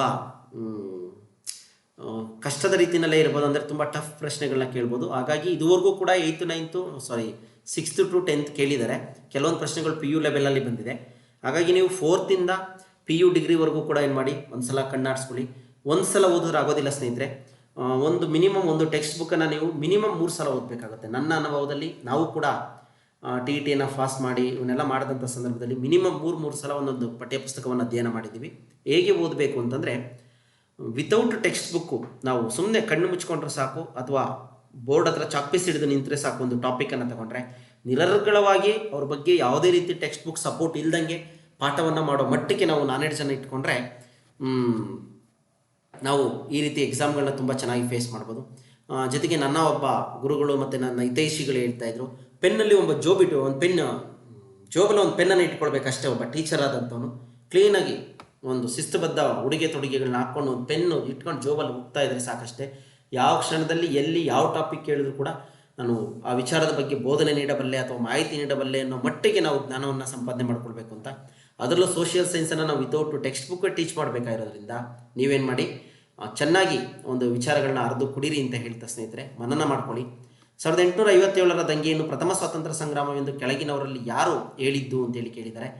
VD ಸಾವರ್ಕರ್ ಹೇಳ್ತಾರೆ, ವಿನಾಯಕ ದಾಮೋದರ ಸಾವರ್ಕರ್ ಅಂತೇಳಿ ನೆನ್ಪಿಟ್ಕೊಳ್ಳಿ. ನೆಕ್ಸ್ಟ್ ಇದಾದ ನಂತರ ಎನ್ರಿಚ್ ರಾತ್ ವ್ಯಾಕರಣವನ್ನು ಭಾಷಾಂತರಿಸಿದ್ದು ಕನ್ನಡದಿಂದ ಇಂಗ್ಲೀಷ್ಗೆ, ಸಂಸ್ಕೃತದಿಂದ ಲ್ಯಾಟಿನ್ಗೆ, ಇಂಗ್ಲೀಷ್ನಿಂದ ಕನ್ನಡಕ್ಕೆ, ಲ್ಯಾಟಿನ್ನಿಂದ ಇಂಗ್ಲೀಷ್ಗೆ ಅಂತೇಳಿ ಸಂಸ್ಕೃತದಿಂದ ಲ್ಯಾಟಿನ್ ಭಾಷೆಗೆ ಎನ್ರಿಚ್ ರಾತ್ ವ್ಯಾಕರಣವನ್ನು ಭಾಷಾಂತರ ಮಾಡ್ತಾರೆ ಸ್ನೇಹಿತರೆ. ಇವುಗಳಲ್ಲಿ ಯಾವ ರಾಷ್ಟ್ರವು ಭಾರತದ ನೆರೆಯ ರಾಷ್ಟ್ರವಲ್ಲ ಅಂತೇಳಿ ಕೇಳಿದರೆ, ನೆರೆಹೊರೆ ರಾಷ್ಟ್ರಗಳಿಗೆ ಸಂಬಂಧಪಟ್ಟಾಗೆ ಫಿಲಿಪೈನ್ಸ್. ಭಾರತದ ನೆರೆಯ ದೇಶಗಳು ಒಟ್ಟು 9: ಪಾಕಿಸ್ತಾನ, ಅಫ್ಘಾನಿಸ್ತಾನ, ಚೀನಾ, ನೇಪಾಳ, ಭೂತಾನ್, ಬಾಂಗ್ಲಾದೇಶ, ಮಯನ್ಮಾರ್, ಶ್ರೀಲಂಕಾ, ಮಾಲ್ಡೀವ್ಸ್. ಇದರಲ್ಲಿ ಫಿಲಿಪೈನ್ಸ್ ಅಂತಕ್ಕಂಥದ್ದು ಸೇರೋದಿಲ್ಲ, ಇದು ನೆರೆಯ ರಾಷ್ಟ್ರ ಅಲ್ಲ, ಸ್ವಲ್ಪ ದೂರದಲ್ಲಿದೆ. ಪುರುಷ ಸೂಕ್ತ ಇರುವುದು ಯಾವುದು? ಋಗ್ವೇದ 2ನೇ ಮಂಡಲದಲ್ಲಿ, ಋಗ್ವೇದ 10ನೇ ಮಂಡಲದಲ್ಲಿ, ಯಜುರ್ವೇದ 2ನೇ ಮಂಡಲ, ಯಜುರ್ವೇದ 2ನೇ ಮಂಡಲದಲ್ಲಿ ಅಂತೇಳಿ ಪ್ರಶ್ನೆ ಕೇಳಿದ್ದಾರೆ. ಇಲ್ಲಿ ಋಗ್ವೇದ 10ನೇ ಮಂಡಲದಲ್ಲಿ ಈ ಪುರುಷ ಸೂಕ್ತ ಇರ್ತಕ್ಕಂಥದ್ದು ಸ್ನೇಹಿತರೆ. ಈ ಪಾಯಿಂಟನ್ನು ಕೂಡ ನೋಡ್ಕೊಳ್ಳಿ. ನೆಕ್ಸ್ಟ್ ಇದಾದ ನಂತರ ಗಾಂಧೀಜಿಯು ಚಂಪಾರಣ್ಯ ಸತ್ಯಾಗ್ರಹವನ್ನು ಆರಂಭಿಸಿದ್ದು ಗಿರಣಿ ಮಾಲೀಕರ ಮತ್ತು ಕೆಲಸಗಾರ ಮಧ್ಯದ ಭಿನ್ನಾಭಿಪ್ರಾಯಗಳನ್ನು ಸರಿಪಡಿಸಲು, ಇಂಡಿಗೋ ಬೆಳೆಗಾರರ ಹಕ್ಕುಗಳಿಗಾಗಿ ಹೋರಾಡಲು, ಬ್ರಿಟಿಷರು ಹೆಚ್ಚು ತೆರಿಗೆಯನ್ನು ಏರಿದ್ದರಿಂದ ಬ್ರಿಟಿಷ್ ವಿರುದ್ಧ ಹೋರಾಡಲು, ನೆಕ್ಸ್ಟ್ ಬ್ರಿಟಿಷ್ ಅಧಿಕಾರಿಗಳು ಮಾಡುತ್ತಿದ್ದ ದೌರ್ಜನ್ಯದ ವಿರುದ್ಧ ಪ್ರತಿಭಟಿಸಲು ಅಂತೇಳಿ ಇಂಡಿಗೋ ಬೆಳೆಗಾರರ ಹಕ್ಕುಗಳಿಗಾಗಿ ಹೋರಾಟವನ್ನು ಪ್ರಾರಂಭ ಮಾಡ್ತಾರೆ ಚಂಪಾರಣ್ಯ ಸತ್ಯಾಗ್ರಹದಲ್ಲಿ. 1917 ಬಿಹಾರದ ಚಂಪಾರಣ್ಯ ಜಿಲ್ಲೆಯಲ್ಲಿ ನೀಲಿ ಸೊಪ್ಪಿನ ಬೆಳೆಗಾರರ ಸತ್ಯಾಗ್ರಹ ಇದಾಗಿರುತ್ತೆ. ಇದು ಗಾಂಧೀಜಿಯವರು ಭಾರತದಲ್ಲಿ ನಡೆಸಿದ ಪ್ರಪ್ರಥಮ ಸತ್ಯಾಗ್ರಹ ಆಗಿರುತ್ತೆ. ಆದರೆ ಇದು ಸ್ವತಂತ್ರ ಹೋರಾಟ ಆಗಿರೋದಿಲ್ಲ, ಆದರೆ ಇದು ನೀಲಿ ಬೆಳೆಗಾರರ ಪರವಾಗಿ ಮಾಡಿದಂಥ ಹೋರಾಟ ಆಗಿರುತ್ತೆ. ಈ ಹೋರಾಟದಲ್ಲಿ ಬೆಳಕಿಗೆ ಬಂದ ನಾಯಕ ಬಂದು ಡಾಕ್ಟರ್ ಬಾಬು ರಾಜೇಂದ್ರ ಪ್ರಸಾದ್. ಈ ಪಾಯಿಂಟ್ಗಳನ್ನು ಕೂಡ ನೆನ್ಪಿಟ್ಕೊಳ್ಳಿ ಸ್ನೇಹಿತರೆ, ಕೇಳಿದ್ದಾರೆ ಹಿಂದೆ ಪರೀಕ್ಷೆಗಳಲ್ಲಿ. ನೆಕ್ಸ್ಟ್ 46ನೇ ಪ್ರಶ್ನೆ ಆಗಿತ್ತು, ಸಂಯುಕ್ತ ರಾಷ್ಟ್ರ ಸಂಘ ಕೇಂದ್ರ ಕಚೇರಿ ಇದ್ದದ್ದು ಎಲ್ಲಿ ಅಂತ ಹೇಳಿದ್ದಾರೆ. ಇದು ಬಂದು ನ್ಯೂಯಾರ್ಕ್, ಅಲ್ಲಿ ಸಂಯುಕ್ತ ರಾಷ್ಟ್ರ ಸಂಘದ ಒಂದು ಕಚೇರಿ ಇತ್ತು ಅಂತೇಳಿ. ನೆಕ್ಸ್ಟ್ ಇದಾದ ನಂತರ ವಿಶ್ವಸಂಸ್ಥೆ 1945 ಅಕ್ಟೋಬರ್ 24 ಸ್ಥಾಪನೆ ಆಗುತ್ತೆ. ಈ ಪಾಯಿಂಟನ್ನು ನೆನಪಿಟ್ಕೊಳ್ಳಿ. ನೆಕ್ಸ್ಟ್ ಇದಾದ ನಂತರ the sacred book of the East, ಈ ಗ್ರಂಥದ ರಚನೆಕಾರರು ಯಾರು ಅಂತೇಳಿ ಕೇಳಿದ್ದಾರೆ. ಮ್ಯಾಕ್ಸ್ ಮುಲ್ಲರ್ ಅಂತಕ್ಕಂಥವ್ರು ಈ ಗ್ರಂಥದ ರಚನಾಕಾರರಾಗಿದ್ದಾರೆ. ನೆಕ್ಸ್ಟ್ ಇದು ಪ್ರಶ್ನೆ ಇದು ಸ್ವಲ್ಪ ರಿಪೀಟ್ ಆಗಿದೆ ಗಾಂಧೀಜಿಯವ್ರದ್ದು, ಇರಲಿ ತೊಂದರೆ ಇಲ್ಲ. ನೆಕ್ಸ್ಟ್ ಎರಡನೇ ತರೈನ್ ಕದನ ನಡೆದದ್ದು 1911ರಲ್ಲ, 1191ರಲ್ಲ, 1192ರಲ್ಲ, 1292, 1092 ಅಂತೇಳಿ 1192ರಲ್ಲಿ ಎರಡನೇ ತರೈನ್ ಕದನ ನಡೆಯುತ್ತೆ. ಮೊಹಮ್ಮದ್ ಗೋರಿ ಮತ್ತು ಪೃಥ್ವಿರಾಜ್ ಚೌಹಾಣ್ 1911ರಲ್ಲಿ ಒಂದನೇ ತರೈನ್ ಯುದ್ಧವನ್ನು ಮಾಡ್ತಾರೆ ಸ್ನೇಹಿತರೆ. ಒಂದನೇ ತರೈನ್ ಯುದ್ಧದಲ್ಲಿ ಏನಾಗ್ತಾರೆ, ಮೊಹಮ್ಮದ್ ಗೋರಿ ಸೋತೋಗ್ತಾರೆ, ಪೃಥ್ವಿರಾಜ್ ಚೌಹಾಣ್ ಆತನ ಕ್ಷಮಿಸ್ತಾನೆ. ಆದರೆ ಮರು ವರ್ಷ 1912ರಲ್ಲೇ ಎರಡನೇ ತರೈನ್ ಯುದ್ಧ ನಡೆಯುತ್ತೆ. ದೊಡ್ಡ ಸೈನ್ಯದೊಂದಿಗೆ ಬಂದಂಥ ಮೊಹಮ್ಮದ್ ಗೋರಿ ಪೃಥ್ವಿರಾಜ್ ಚೌಹಾಣನನ್ನು ಸೋಲಿಸಿ ಕೊಂದಾಕ್ತಾನೆ. ಈ ಯುದ್ಧದ ನಂತರ ಗೋರಿಯ ಗುಲಾಮ ಕುತುಬುದ್ದೀನ್ ಐಬಕ್ನಿಂದ ದೆಹಲಿ ಸುಲ್ತಾನರ ಆಳ್ವಿಕೆ ಆರಂಭವಾಗುತ್ತೆ. ಗುಲಾಮಿ ಸಂತತಿ ಗೊತ್ತಿದೆ ನಿಮಗೆ, ಖಿಲ್ಜಿ ಸಂತತಿ, ಲೋಧಿ ಸಂತತಿ, ತೊಗಲಕ್ ಸಂತತಿ ಅಂತೆಲ್ಲ ಹೇಳಿ ಬರ್ತಾವಲ್ಲ, ಅವುಗಳ ಮೇಲೆ ಈ ಪ್ರಶ್ನೆಯನ್ನು ಕೇಳಿದ್ದಾರೆ, ಚೆನ್ನಾಗಿ ನೆನ್ಪಿಟ್ಕೊಳ್ಳಿ. 1911 ಮೊದಲನೇ ತರೈನ್ ಕದನ, 1912 ಎರಡನೇ ತರೈನ್ ಕದನ ಆಗಿರುತ್ತೆ ಸ್ನೇಹಿತರೆ. 1912ರಲ್ಲ, 1192ರಲ್ಲಿ. ಓಕೆ, ಒಂಚೂರು ಟೈಪಿಂಗ್ ಮಿಸ್ಟೇಕ್ ಆಗಿದೆ, 1912 ಆಗಿಬಿಟ್ಟಿದೆ, ನೋಡ್ಕೊಳ್ಳಿ. 1991 ಮೊದಲನೇ ತರೈನ್ ಕದನ, 1992 ಎರಡನೇ ತರೈನ್ ಕದನ. ಓಕೆನಾ. ನೆಕ್ಸ್ಟು ಇದಾದ ನಂತರ 49ನೇ ಪ್ರಶ್ನೆ, ಕಂಪಣ್ಣನ ರಾಣಿ ಗಂಗಾದೇವಿಯು ರಚಿಸಿದ ಕೃತಿ ಯಾವುದು ಅಂತ ಕೇಳಿದರೆ ಮಧುರಾ ವಿಜಯ, ಕಂಪಣ ಚರಿತಂ, ಅಚ್ಯುತ ರಾಯಾಭ್ಯುದಯಂ, ಮಧುರಾ ವಿಜಯ ಅಂತೇಳಿ. ಮಧುರಾ ವಿಜಯ ಅಂತಕ್ಕಂಥದ್ದು ಗಂಗಾದೇವಿ ರಚಿರ್ತಕ್ಕಂಥ ಕೃತಿ. ಬುಕ್ಕರಾಯನ ಮಗ ಕಂಪಣ, ಈ ಕಂಪಣ್ಣನ ರಾಣಿ ಗಂಗಾದೇವಿ, ಬುಕ್ಕರಾಯನ ಮಗ ಕಂಪಣ್ಣ, ಈತನ ಮಡದಿ ಸಂಸ್ಕೃತದಲ್ಲಿ ಮಧುರಾ ವಿಜಯ ಎಂಬ ಕೃತಿಯನ್ನು ರಚಿಸಿದ್ದಾಳೆ. ನೆಕ್ಸ್ಟ್ ಇದಾದ ನಂತರ ಕೆಳಗಿನ ಜೋಡಿಗಳಲ್ಲಿ ಯಾವುದು ಸರಿಯಾಗಿ ಹೊಂದುವುದಿಲ್ಲ ಪ್ರಶ್ನೆ ಕೇಳಿದ್ದಾರೆ. ಬೋನ್ಸೆನ್ ನಾಗ್ಪುರ, ಹೋಳ್ಕರ್ ಗ್ವಾಲಿಯರ್, ಸಿಂಧಿಯಾ ಗ್ವಾಲಿಯರ್, ಗಾಯಕ್ವಾಡ ಬರೋಡಾ ಅಂತೇಳಿ. ಇಲ್ಲಿ ಹೋಳ್ಕರ್ ಗ್ವಾಲಿಯರ್ ಅಂತಕ್ಕಂಥದ್ದು ಸರಿಯಾದಂಥ ಎರಡನೇ ಆಪ್ಷನ್ ಸರಿಯಾದಂಥ ಉತ್ತರ ಆಗಿರುತ್ತೆ ಸ್ನೇಹಿತರೆ. ಇದು ಗ್ವಾಲಿಯರ್ ಅಲ್ಲ, ಇಲ್ಲಿ ಒಂದು ಚೇಂಜ್ ಆಗಬೇಕಾಯಿತು, ಇದನ್ನು ನೋಡ್ಕೊಳ್ಳಿ. ಬಟ್ ಆಪ್ಷನ್ ಬಂದು ಸರಿಯಾಗಿದೆ, ಎರಡನೇದೇನೆ, ಇದು ಗ್ವಾಲಿಯರ್ ಆಗೋದಿಲ್ಲ, ಮತ್ತು ಇನ್ನೊಂದು ಆಗಿರುತ್ತೆ, ಅದನ್ನು ಡಿಸ್ಕ್ರಿಪ್ಷನ್ ಹಾಕಿರ್ತೀನಿ ಸ್ನೇಹಿತರೆ, ನೋಡ್ಕೊಳ್ಳಿ. ನೆಕ್ಸ್ಟ್ ಹೋಳ್ಕರ್ ಇಂದೂರನ್ನು ಆಳ್ವಿಕೆಯನ್ನು ಮಾಡ್ತಾ ಇರ್ತಾರೆ, ಈ ಒಂದು ಪಾಯಿಂಟನ್ನು ನೆನ್ಪಿಟ್ಕೊಳ್ಳಿ. ಇದ್ರ ಬಗ್ಗೆ ನೆಕ್ಸ್ಟು ಡಿಸ್ಕ್ರಿಪ್ಷನ್ ಹಾಕಿರ್ತೀನಿ ಇದೊಂದು ಪ್ರಶ್ನೆ ಬಗ್ಗೆ. ಸೆಕೆಂಡ್ ಆಪ್ಷನ್ ಕರೆಕ್ಟು, ಅದರಲ್ಲಿ ಗ್ವಾಲಿಯರ್ ಅಲ್ಲ, ಇಲ್ಲಿ ಗ್ವಾಲಿಯರ್ ಅಂತ ಟೈಪಿಂಗ್ ಮಿಸ್ಟೇಕ್ ಆಗಿಬಿಟ್ಟಿದೆ, ನೋಡ್ಕೊಳ್ಳಿ. ಇದಾದ ನಂತರ ವಿವರಣಾತ್ಮಕ ಪ್ರಶ್ನೆಗಳು ಏನೆಲ್ಲ ಕೇಳಿದ್ದಾರೆ ಅಂತೇಳಿ 51ರಿಂದ 73ರವರೆಗಿನ ಪ್ರಶ್ನೆಗಳಿಗೆ 2 ಅಂಕದ ಪ್ರಶ್ನೆಗಳಾಗಿರ್ತವೆ. ವರ್ಣಭೇದ ನೀತಿ ಎಂದರೇನು ಒಂದು ಪ್ರಶ್ನೆ ಕೇಳಿದ್ದಾರೆ.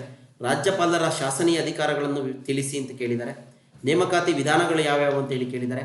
ಸರ್ಕಾರದ ಪ್ರತಿಪಕ್ಷ ನಾಯಕನ ಪಾತ್ರವೇನು ಅಂತ ಹೇಳಿ ಕೇಳಿದ್ದಾರೆ. ಸರ್ಕಾರದಲ್ಲಿ ಪ್ರತಿಪಕ್ಷ ನಾಯಕನ ಪಾತ್ರ ಏನು ಅಂತೇಳಿ. ಜಿಲ್ಲಾ ಪಂಚಾಯಿತಿಯ ಸ್ಥಾಯಿ ಸಮಿತಿಗಳನ್ನು ಕುರಿತು ಬರೆಯಿರಿ ಅಂತ ಹೇಳಿದ್ದಾರೆ. ಸಾಗರ ಪ್ರವಾಹಗಳನ್ನು ಪ್ರಮುಖ ವಿಧಗಳನ್ನು ಹೆಸರಿಸಿ ಅಂತ ಹೇಳಿ ಕೇಳಿದ್ದಾರೆ. ಸಾಗರ ಪ್ರವಾಹಗಳೆಂದರೇನು ಮತ್ತು ವಿಧಗಳು 8ನೇ ಕ್ಲಾಸಲ್ಲಿದೆ ಅದರ ಮಾಹಿತಿ. ಇನ್ನು 51 ಅದೇ ಸೇಮ್ ಪ್ರಶ್ನೆಗಳು. 57ನೇದು ಕರ್ನಾಟಕದ ಗಾತ್ರವನ್ನು ತಿಳಿಸಿ ಅಂತೇಳಿ. ಏಷ್ಯಾದ ಪ್ರಮುಖ ಪ್ರಾಕೃತಿಕ ವಿಭಾಗಗಳನ್ನು ತಿಳಿಸಿರಿ. ಜನಸಂಖ್ಯಾ ಹಂಚಿಕೆ ಎಂದರೇನು, ಜನಸಂಖ್ಯಾ ಹಂಚಿಕೆಯಲ್ಲಿ ಪ್ರಭಾವ ಬೀರುವ 2 ಅಂಶಗಳು. ಪ್ರವಾಹಗಳೆಂದರೇನು, ಭಾರತದ ಯಾವುದಾದರೂ 2 ಪ್ರವಾಹ ಪೀಡಿತ ಪ್ರದೇಶಗಳನ್ನು ತಿಳಿಸಿ ಅಂತೇಳಿ. ಸ್ನೇಹಿತರೆ, ಇವುಗಳ ಬಗ್ಗೆ ಏನಾದರೂ ವಿವರಣೆ ಬೇಕು ಅಂದರೆ ಕಮೆಂಟಲ್ಲಿ ತಿಳಿಸ್ಕೊಡಿ. ಈ ವಿವರಣಾತ್ಮಕ ಪ್ರಶ್ನೆಗಳಿಗೂ ಕೂಡ ಪ್ರತ್ಯೇಕ ವಿಡಿಯೋವನ್ನು ಮಾಡೋ ಪ್ರಯತ್ನವನ್ನು ಮಾಡೋಣ. ಅಥವಾ ಕಂಟೆಂಟ್ ವಾರು ಆಲ್ರೆಡಿ ಹೇಳಿದಾಗೆ 2015ರಲ್ಲಿ ಏನಿರಲಿಲ್ಲ ಈ ಥರ ಡಿಸ್ಕ್ರಿಪ್ಟಿವ್. 2017, 19, 22ರಲ್ಲಿ ಕೇಳಿರುವಂಥ ಪ್ರಶ್ನೆಗಳನ್ನ ಘಟಕವಾರ ವಿಂಗಡಿಸಿ ವಿವರಣೆಯನ್ನು ಕೊಡೋ ಪ್ರಯತ್ನವನ್ನು ಮಾಡೋಣ ಸ್ನೇಹಿತರೆ. ಅವಶ್ಯಕತೆ ಇದ್ದರೆ ತಿಳಿಸ್ಕೊಡಿ, ಇಲ್ಲ ಟೆಕ್ಸ್ಟ್ ಬುಕ್ಕಲ್ಲಿ ಓದ್ಕೊಳ್ತೀವಿ ಅಂದರೆ ಅದು ಕೂಡ ಸಂತೋಷದ ವಿಷಯನೇ. ಆದರೆ ಪ್ರಶ್ನೆಗಳನ್ನ ನೋಡ್ಕೊಳ್ಳಿ. ಪ್ರವಾಹ ಎಂದರೇನು ಆಯ್ತಲ್ವಾ. ನೆಕ್ಸ್ಟ್ ಆರ್ಥಿಕ ಚಟುವಟಿಕೆಗಳಲ್ಲಿ ವ್ಯವಹಾರ ಮತ್ತು ವೃತ್ತಿಗಳ ನಡುವಿನ ವ್ಯತ್ಯಾಸವನ್ನು ತಿಳಿಸಿ ಅಂತ ಕೇಳಿದ್ದಾರೆ. ನೆಕ್ಸ್ಟು ವಿಮೆಯ ಅವಶ್ಯಕತೆಗಳು ಯಾವುವು ಅಂತ ಕೇಳಿದ್ದಾರೆ. ಚಿಲ್ಲರೆ ಮಾರಾಟಗಾರರು ನೀಡುವ ಸೇವೆಗಳು ಯಾವುವು ಅಂತ ಕೇಳಿದ್ದಾರೆ. ಗ್ರಾಹಕ ಜಾಗೃತಿಯ ಯಾವುದಾದ್ರೂ ಉದ್ದೇಶಗಳನ್ನು ಬರೆಯಿರಿ ಅಂತ ಹೇಳಿದ್ದಾರೆ. ಭಾರತದಲ್ಲಿ ಗ್ರಾಹಕ ಜಾಗೃತಿ ಚಳುವಳಿಯ ಉಗಮಕ್ಕೆ ಕಾರಣವಾದ ಯಾವುದಾದರೂ 2 ಅಂಶಗಳನ್ನು ವಿವರಿಸಿ ಅಂತ ಕೇಳಿದ್ದಾರೆ. ಜನರು ಹೇಗೆ ಸಂಪನ್ಮೂಲರಾಗುತ್ತಾರೆ ಅಂತ ಒಂದು ಪ್ರಶ್ನೆ ಕೇಳಿದ್ದಾರೆ. ಬಡತನದ ಸೂಚಿಗಳು ಯಾವುವು ಅಂತ ಹೇಳಿ ಪ್ರಶ್ನೆಗಳನ್ನ ಕೇಳಿದ್ದಾರೆ. ನೆಕ್ಸ್ಟು ಭಾರತೀಯ ರಿಸರ್ವ್ ಬ್ಯಾಂಕ್ ಹೇಗೆ ತೀರುವೆ ಮನೆಯಾಗಿ ವರ್ತಿಸುತ್ತೆ ಅಂತೇಳಿ, ಇದನ್ನು ಸ್ವಲ್ಪ ಡಿಗ್ರಿ ಬುಕ್ಸ್ಗಳಲ್ಲಿ ಈ ಪ್ರಶ್ನೆ ಕೇಳಿದ್ದಾರೆ ಸ್ನೇಹಿತರೆ. ಡಿಗ್ರಿ ಎಕನಾಮಿಕ್ಸನ್ನು ಓದಿದ್ರೆ ನಿಮಗೆ ಗೊತ್ತಾಗುತ್ತೆ. ತೂಗು ಉದ್ಯಾನವನಗಳೆಂದರೇನು, ನಬುಕಡ್ನೆಝರನ್ನು ಅವುಗಳನ್ನು ಏಕೆ ನಿರ್ಮಿಸಿದನು ಅಂತೇಳಿ ಪ್ರಶ್ನೆ ಕೇಳಿದ್ದಾರೆ. ನೆಕ್ಸ್ಟು ಚಂದ್ರಗುಪ್ತ ಮೌರ್ಯನ ಕೊನೆಯ ದಿನಗಳನ್ನು ಚಿತ್ರಿಸಿರಿ ಅಂತ ಹೇಳಿದ್ದಾರೆ.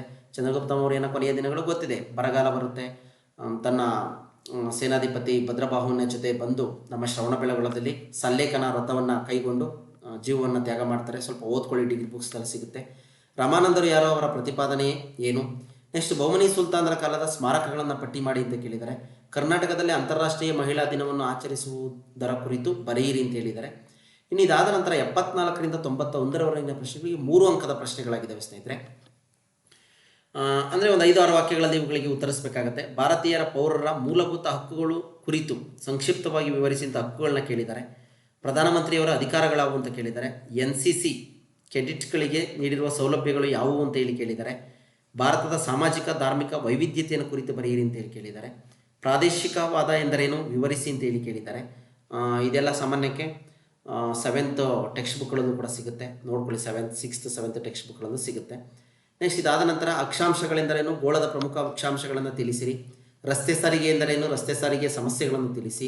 ಕಬ್ಬಿಣ ಮತ್ತು ಉಕ್ಕಿನ ಕೈಗಾರಿಕೆ ಎಂದರೇನು, ಭಾರತದ ಯಾವುದಾದರೂ 4 ಕಬ್ಬಿಣ ಉಕ್ಕಿನ ಕೈಗಾರಿಕೆಗಳನ್ನು ಹೆಸರಿಸಿ.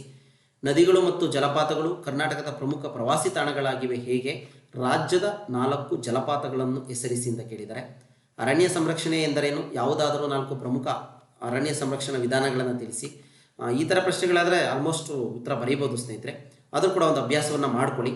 ನೆಕ್ಸ್ಟ್ 84ನೇ ಪ್ರಶ್ನೆ, ಮಾರಾಟ ಪ್ರಕ್ರಿಯೆಯಲ್ಲಿ ಉತ್ಪಾದಕ, ಸಗಟು ವ್ಯಾಪಾರಿ, ಚಿಲ್ಲರೆ ವ್ಯಾಪಾರಿಯ ಪಾತ್ರಗಳನ್ನು ಕುರಿತು ಚರ್ಚಿಸಿ ಅಂತ ಹೇಳಿದ್ದಾರೆ.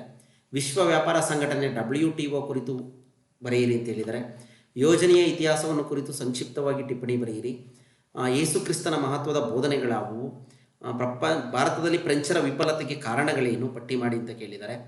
ಪಾಯಿಂಟ್ ವೈಸನ್ನು ಸ್ಟಾರ್ ಮಾರ್ಕೆಟ್ಟು, ಸ್ವಲ್ಪ ಹ್ಯಾಂಡ್ ರೈಟಿಂಗು ನೀಟಾಗಿರಲಿ ಸ್ನೇಹಿತರೆ. ಈ ಥರ ಪ್ರಶ್ನೆಗಳಿಗೆ ಉತ್ತರಿಸಬೇಕಾದ್ರೆ ಸ್ಟಾರ್ ಮಾರ್ಕೆಟ್ಟು ಈ ಪ್ರಮುಖವಾದಂಥ ಪಾಯಿಂಟ್ಗಳಿಗೆ ಇನ್ವೈಟೆಡ್ ಕಮ್ಮ ಮಾಡಿ ಪಾಯಿಂಟ್ ವೈಸನ್ನು ಬರೆಯುವಂಥ ಪ್ರಯತ್ನವನ್ನು ಮಾಡಿ. ನೆಕ್ಸ್ಟು 15 ಮತ್ತು 16ನೇ ಶತಮಾನದಲ್ಲಿ ಪ್ರಮುಖ ನಾವಿಕರು ಮತ್ತು ಅವರ ಅನ್ವೇಷಣೆಗಳನ್ನು ಹೆಸರಿಸಿ ಅಂತ ಹೇಳಿ ಕೇಳಿದ್ದಾರೆ. ನೆಕ್ಸ್ಟು ವಾಸ್ತುಶಿಲ್ಪಕ್ಕೆ ಶಹಜಾನ್ನ ಕೊಡುಗೆ ಏನು ಅಂತ ಕೇಳಿದ್ದಾರೆ. 91ನೇ ಪ್ರಶ್ನೆ, ಫ್ರೆಂಚ್ ಕ್ರಾಂತಿಯಾದ ಸಮಯ ಸಾಮಾಜಿಕ ಸ್ಥಿತಿಗತಿಯನ್ನು ವಿವರಿಸಿ ಅಥವಾ ಚರ್ಚಿಸಿ ಅಂತೇಳಿ ಕೇಳಿದ್ದಾರೆ. ಇದಿಷ್ಟು ಕೂಡ ಸ್ನೇಹಿತರೆ 2017ರಲ್ಲಿ GPSTR ಹುದ್ದೆಗೆ ನಡೆಸಿರ್ತಕ್ಕಂಥ HK ವಿಭಾಗದ ಪ್ರಶ್ನೆ ಪತ್ರಿಕೆಯ ಒಂದು ವಿಚಾರ ಆಗಿತ್ತು ಸ್ನೇಹಿತರೆ. ನೀವಿನ್ನೂ ನಮ್ಮ ಚಾನಲ್ನ ನೋಡಿ ಸಬ್ಸ್ಕ್ರೈಬ್ ಮಾಡಿಲ್ಲ ಅಂದರೆ ಸಬ್ಸ್ಕ್ರೈಬ್ ಮಾಡಿ, ಯಾಕೆಂದರೆ ನಾವು ಯಾವುದೇ ಹೊಸ ವಿಡಿಯೋನ ಅಪ್ಲೋಡ್ ಮಾಡಿದ್ರೆ ನಿಮಗೆ ನೋಟಿಫಿಕೇಶನ್ ಬರುತ್ತೆ ಅಂತ ಹೇಳ್ತಾ. ಟೆಲಿಗ್ರಾಮ್ ಗ್ರೂಪ್ ಕೂಡ ಇದೆ, ಅನಂತ ಜ್ಞಾನಧಾರೆ ಅಂತ ಟೈಪ್ ಮಾಡಿ ನೀವು ಓಪನ್ ಆಗುತ್ತೆ, ಈ ಸಿಂಬಲ್ ಇರುತ್ತೆ ನೋಡಿ, ಇದಕ್ಕೆ ಜಾಯ್ನ್ ಆಗಿ ಸ್ನೇಹಿತರೆ. ಒಂದಷ್ಟು ಮಾಹಿತಿಗಳು, ನೋಟ್ಸ್ಗಳು ಎಲ್ಲವನ್ನು ಅಪ್ಡೇಟ್ ಮಾಡ್ತಾ ಇರ್ತೀವಿ ಅಂತ ಹೇಳ್ತಾ ಇಂದಿನ ತರಗತಿ ಎಲ್ರಿಗೂ ಕೂಡ ಧನ್ಯವಾದಗಳು ಸ್ನೇಹಿತರೆ.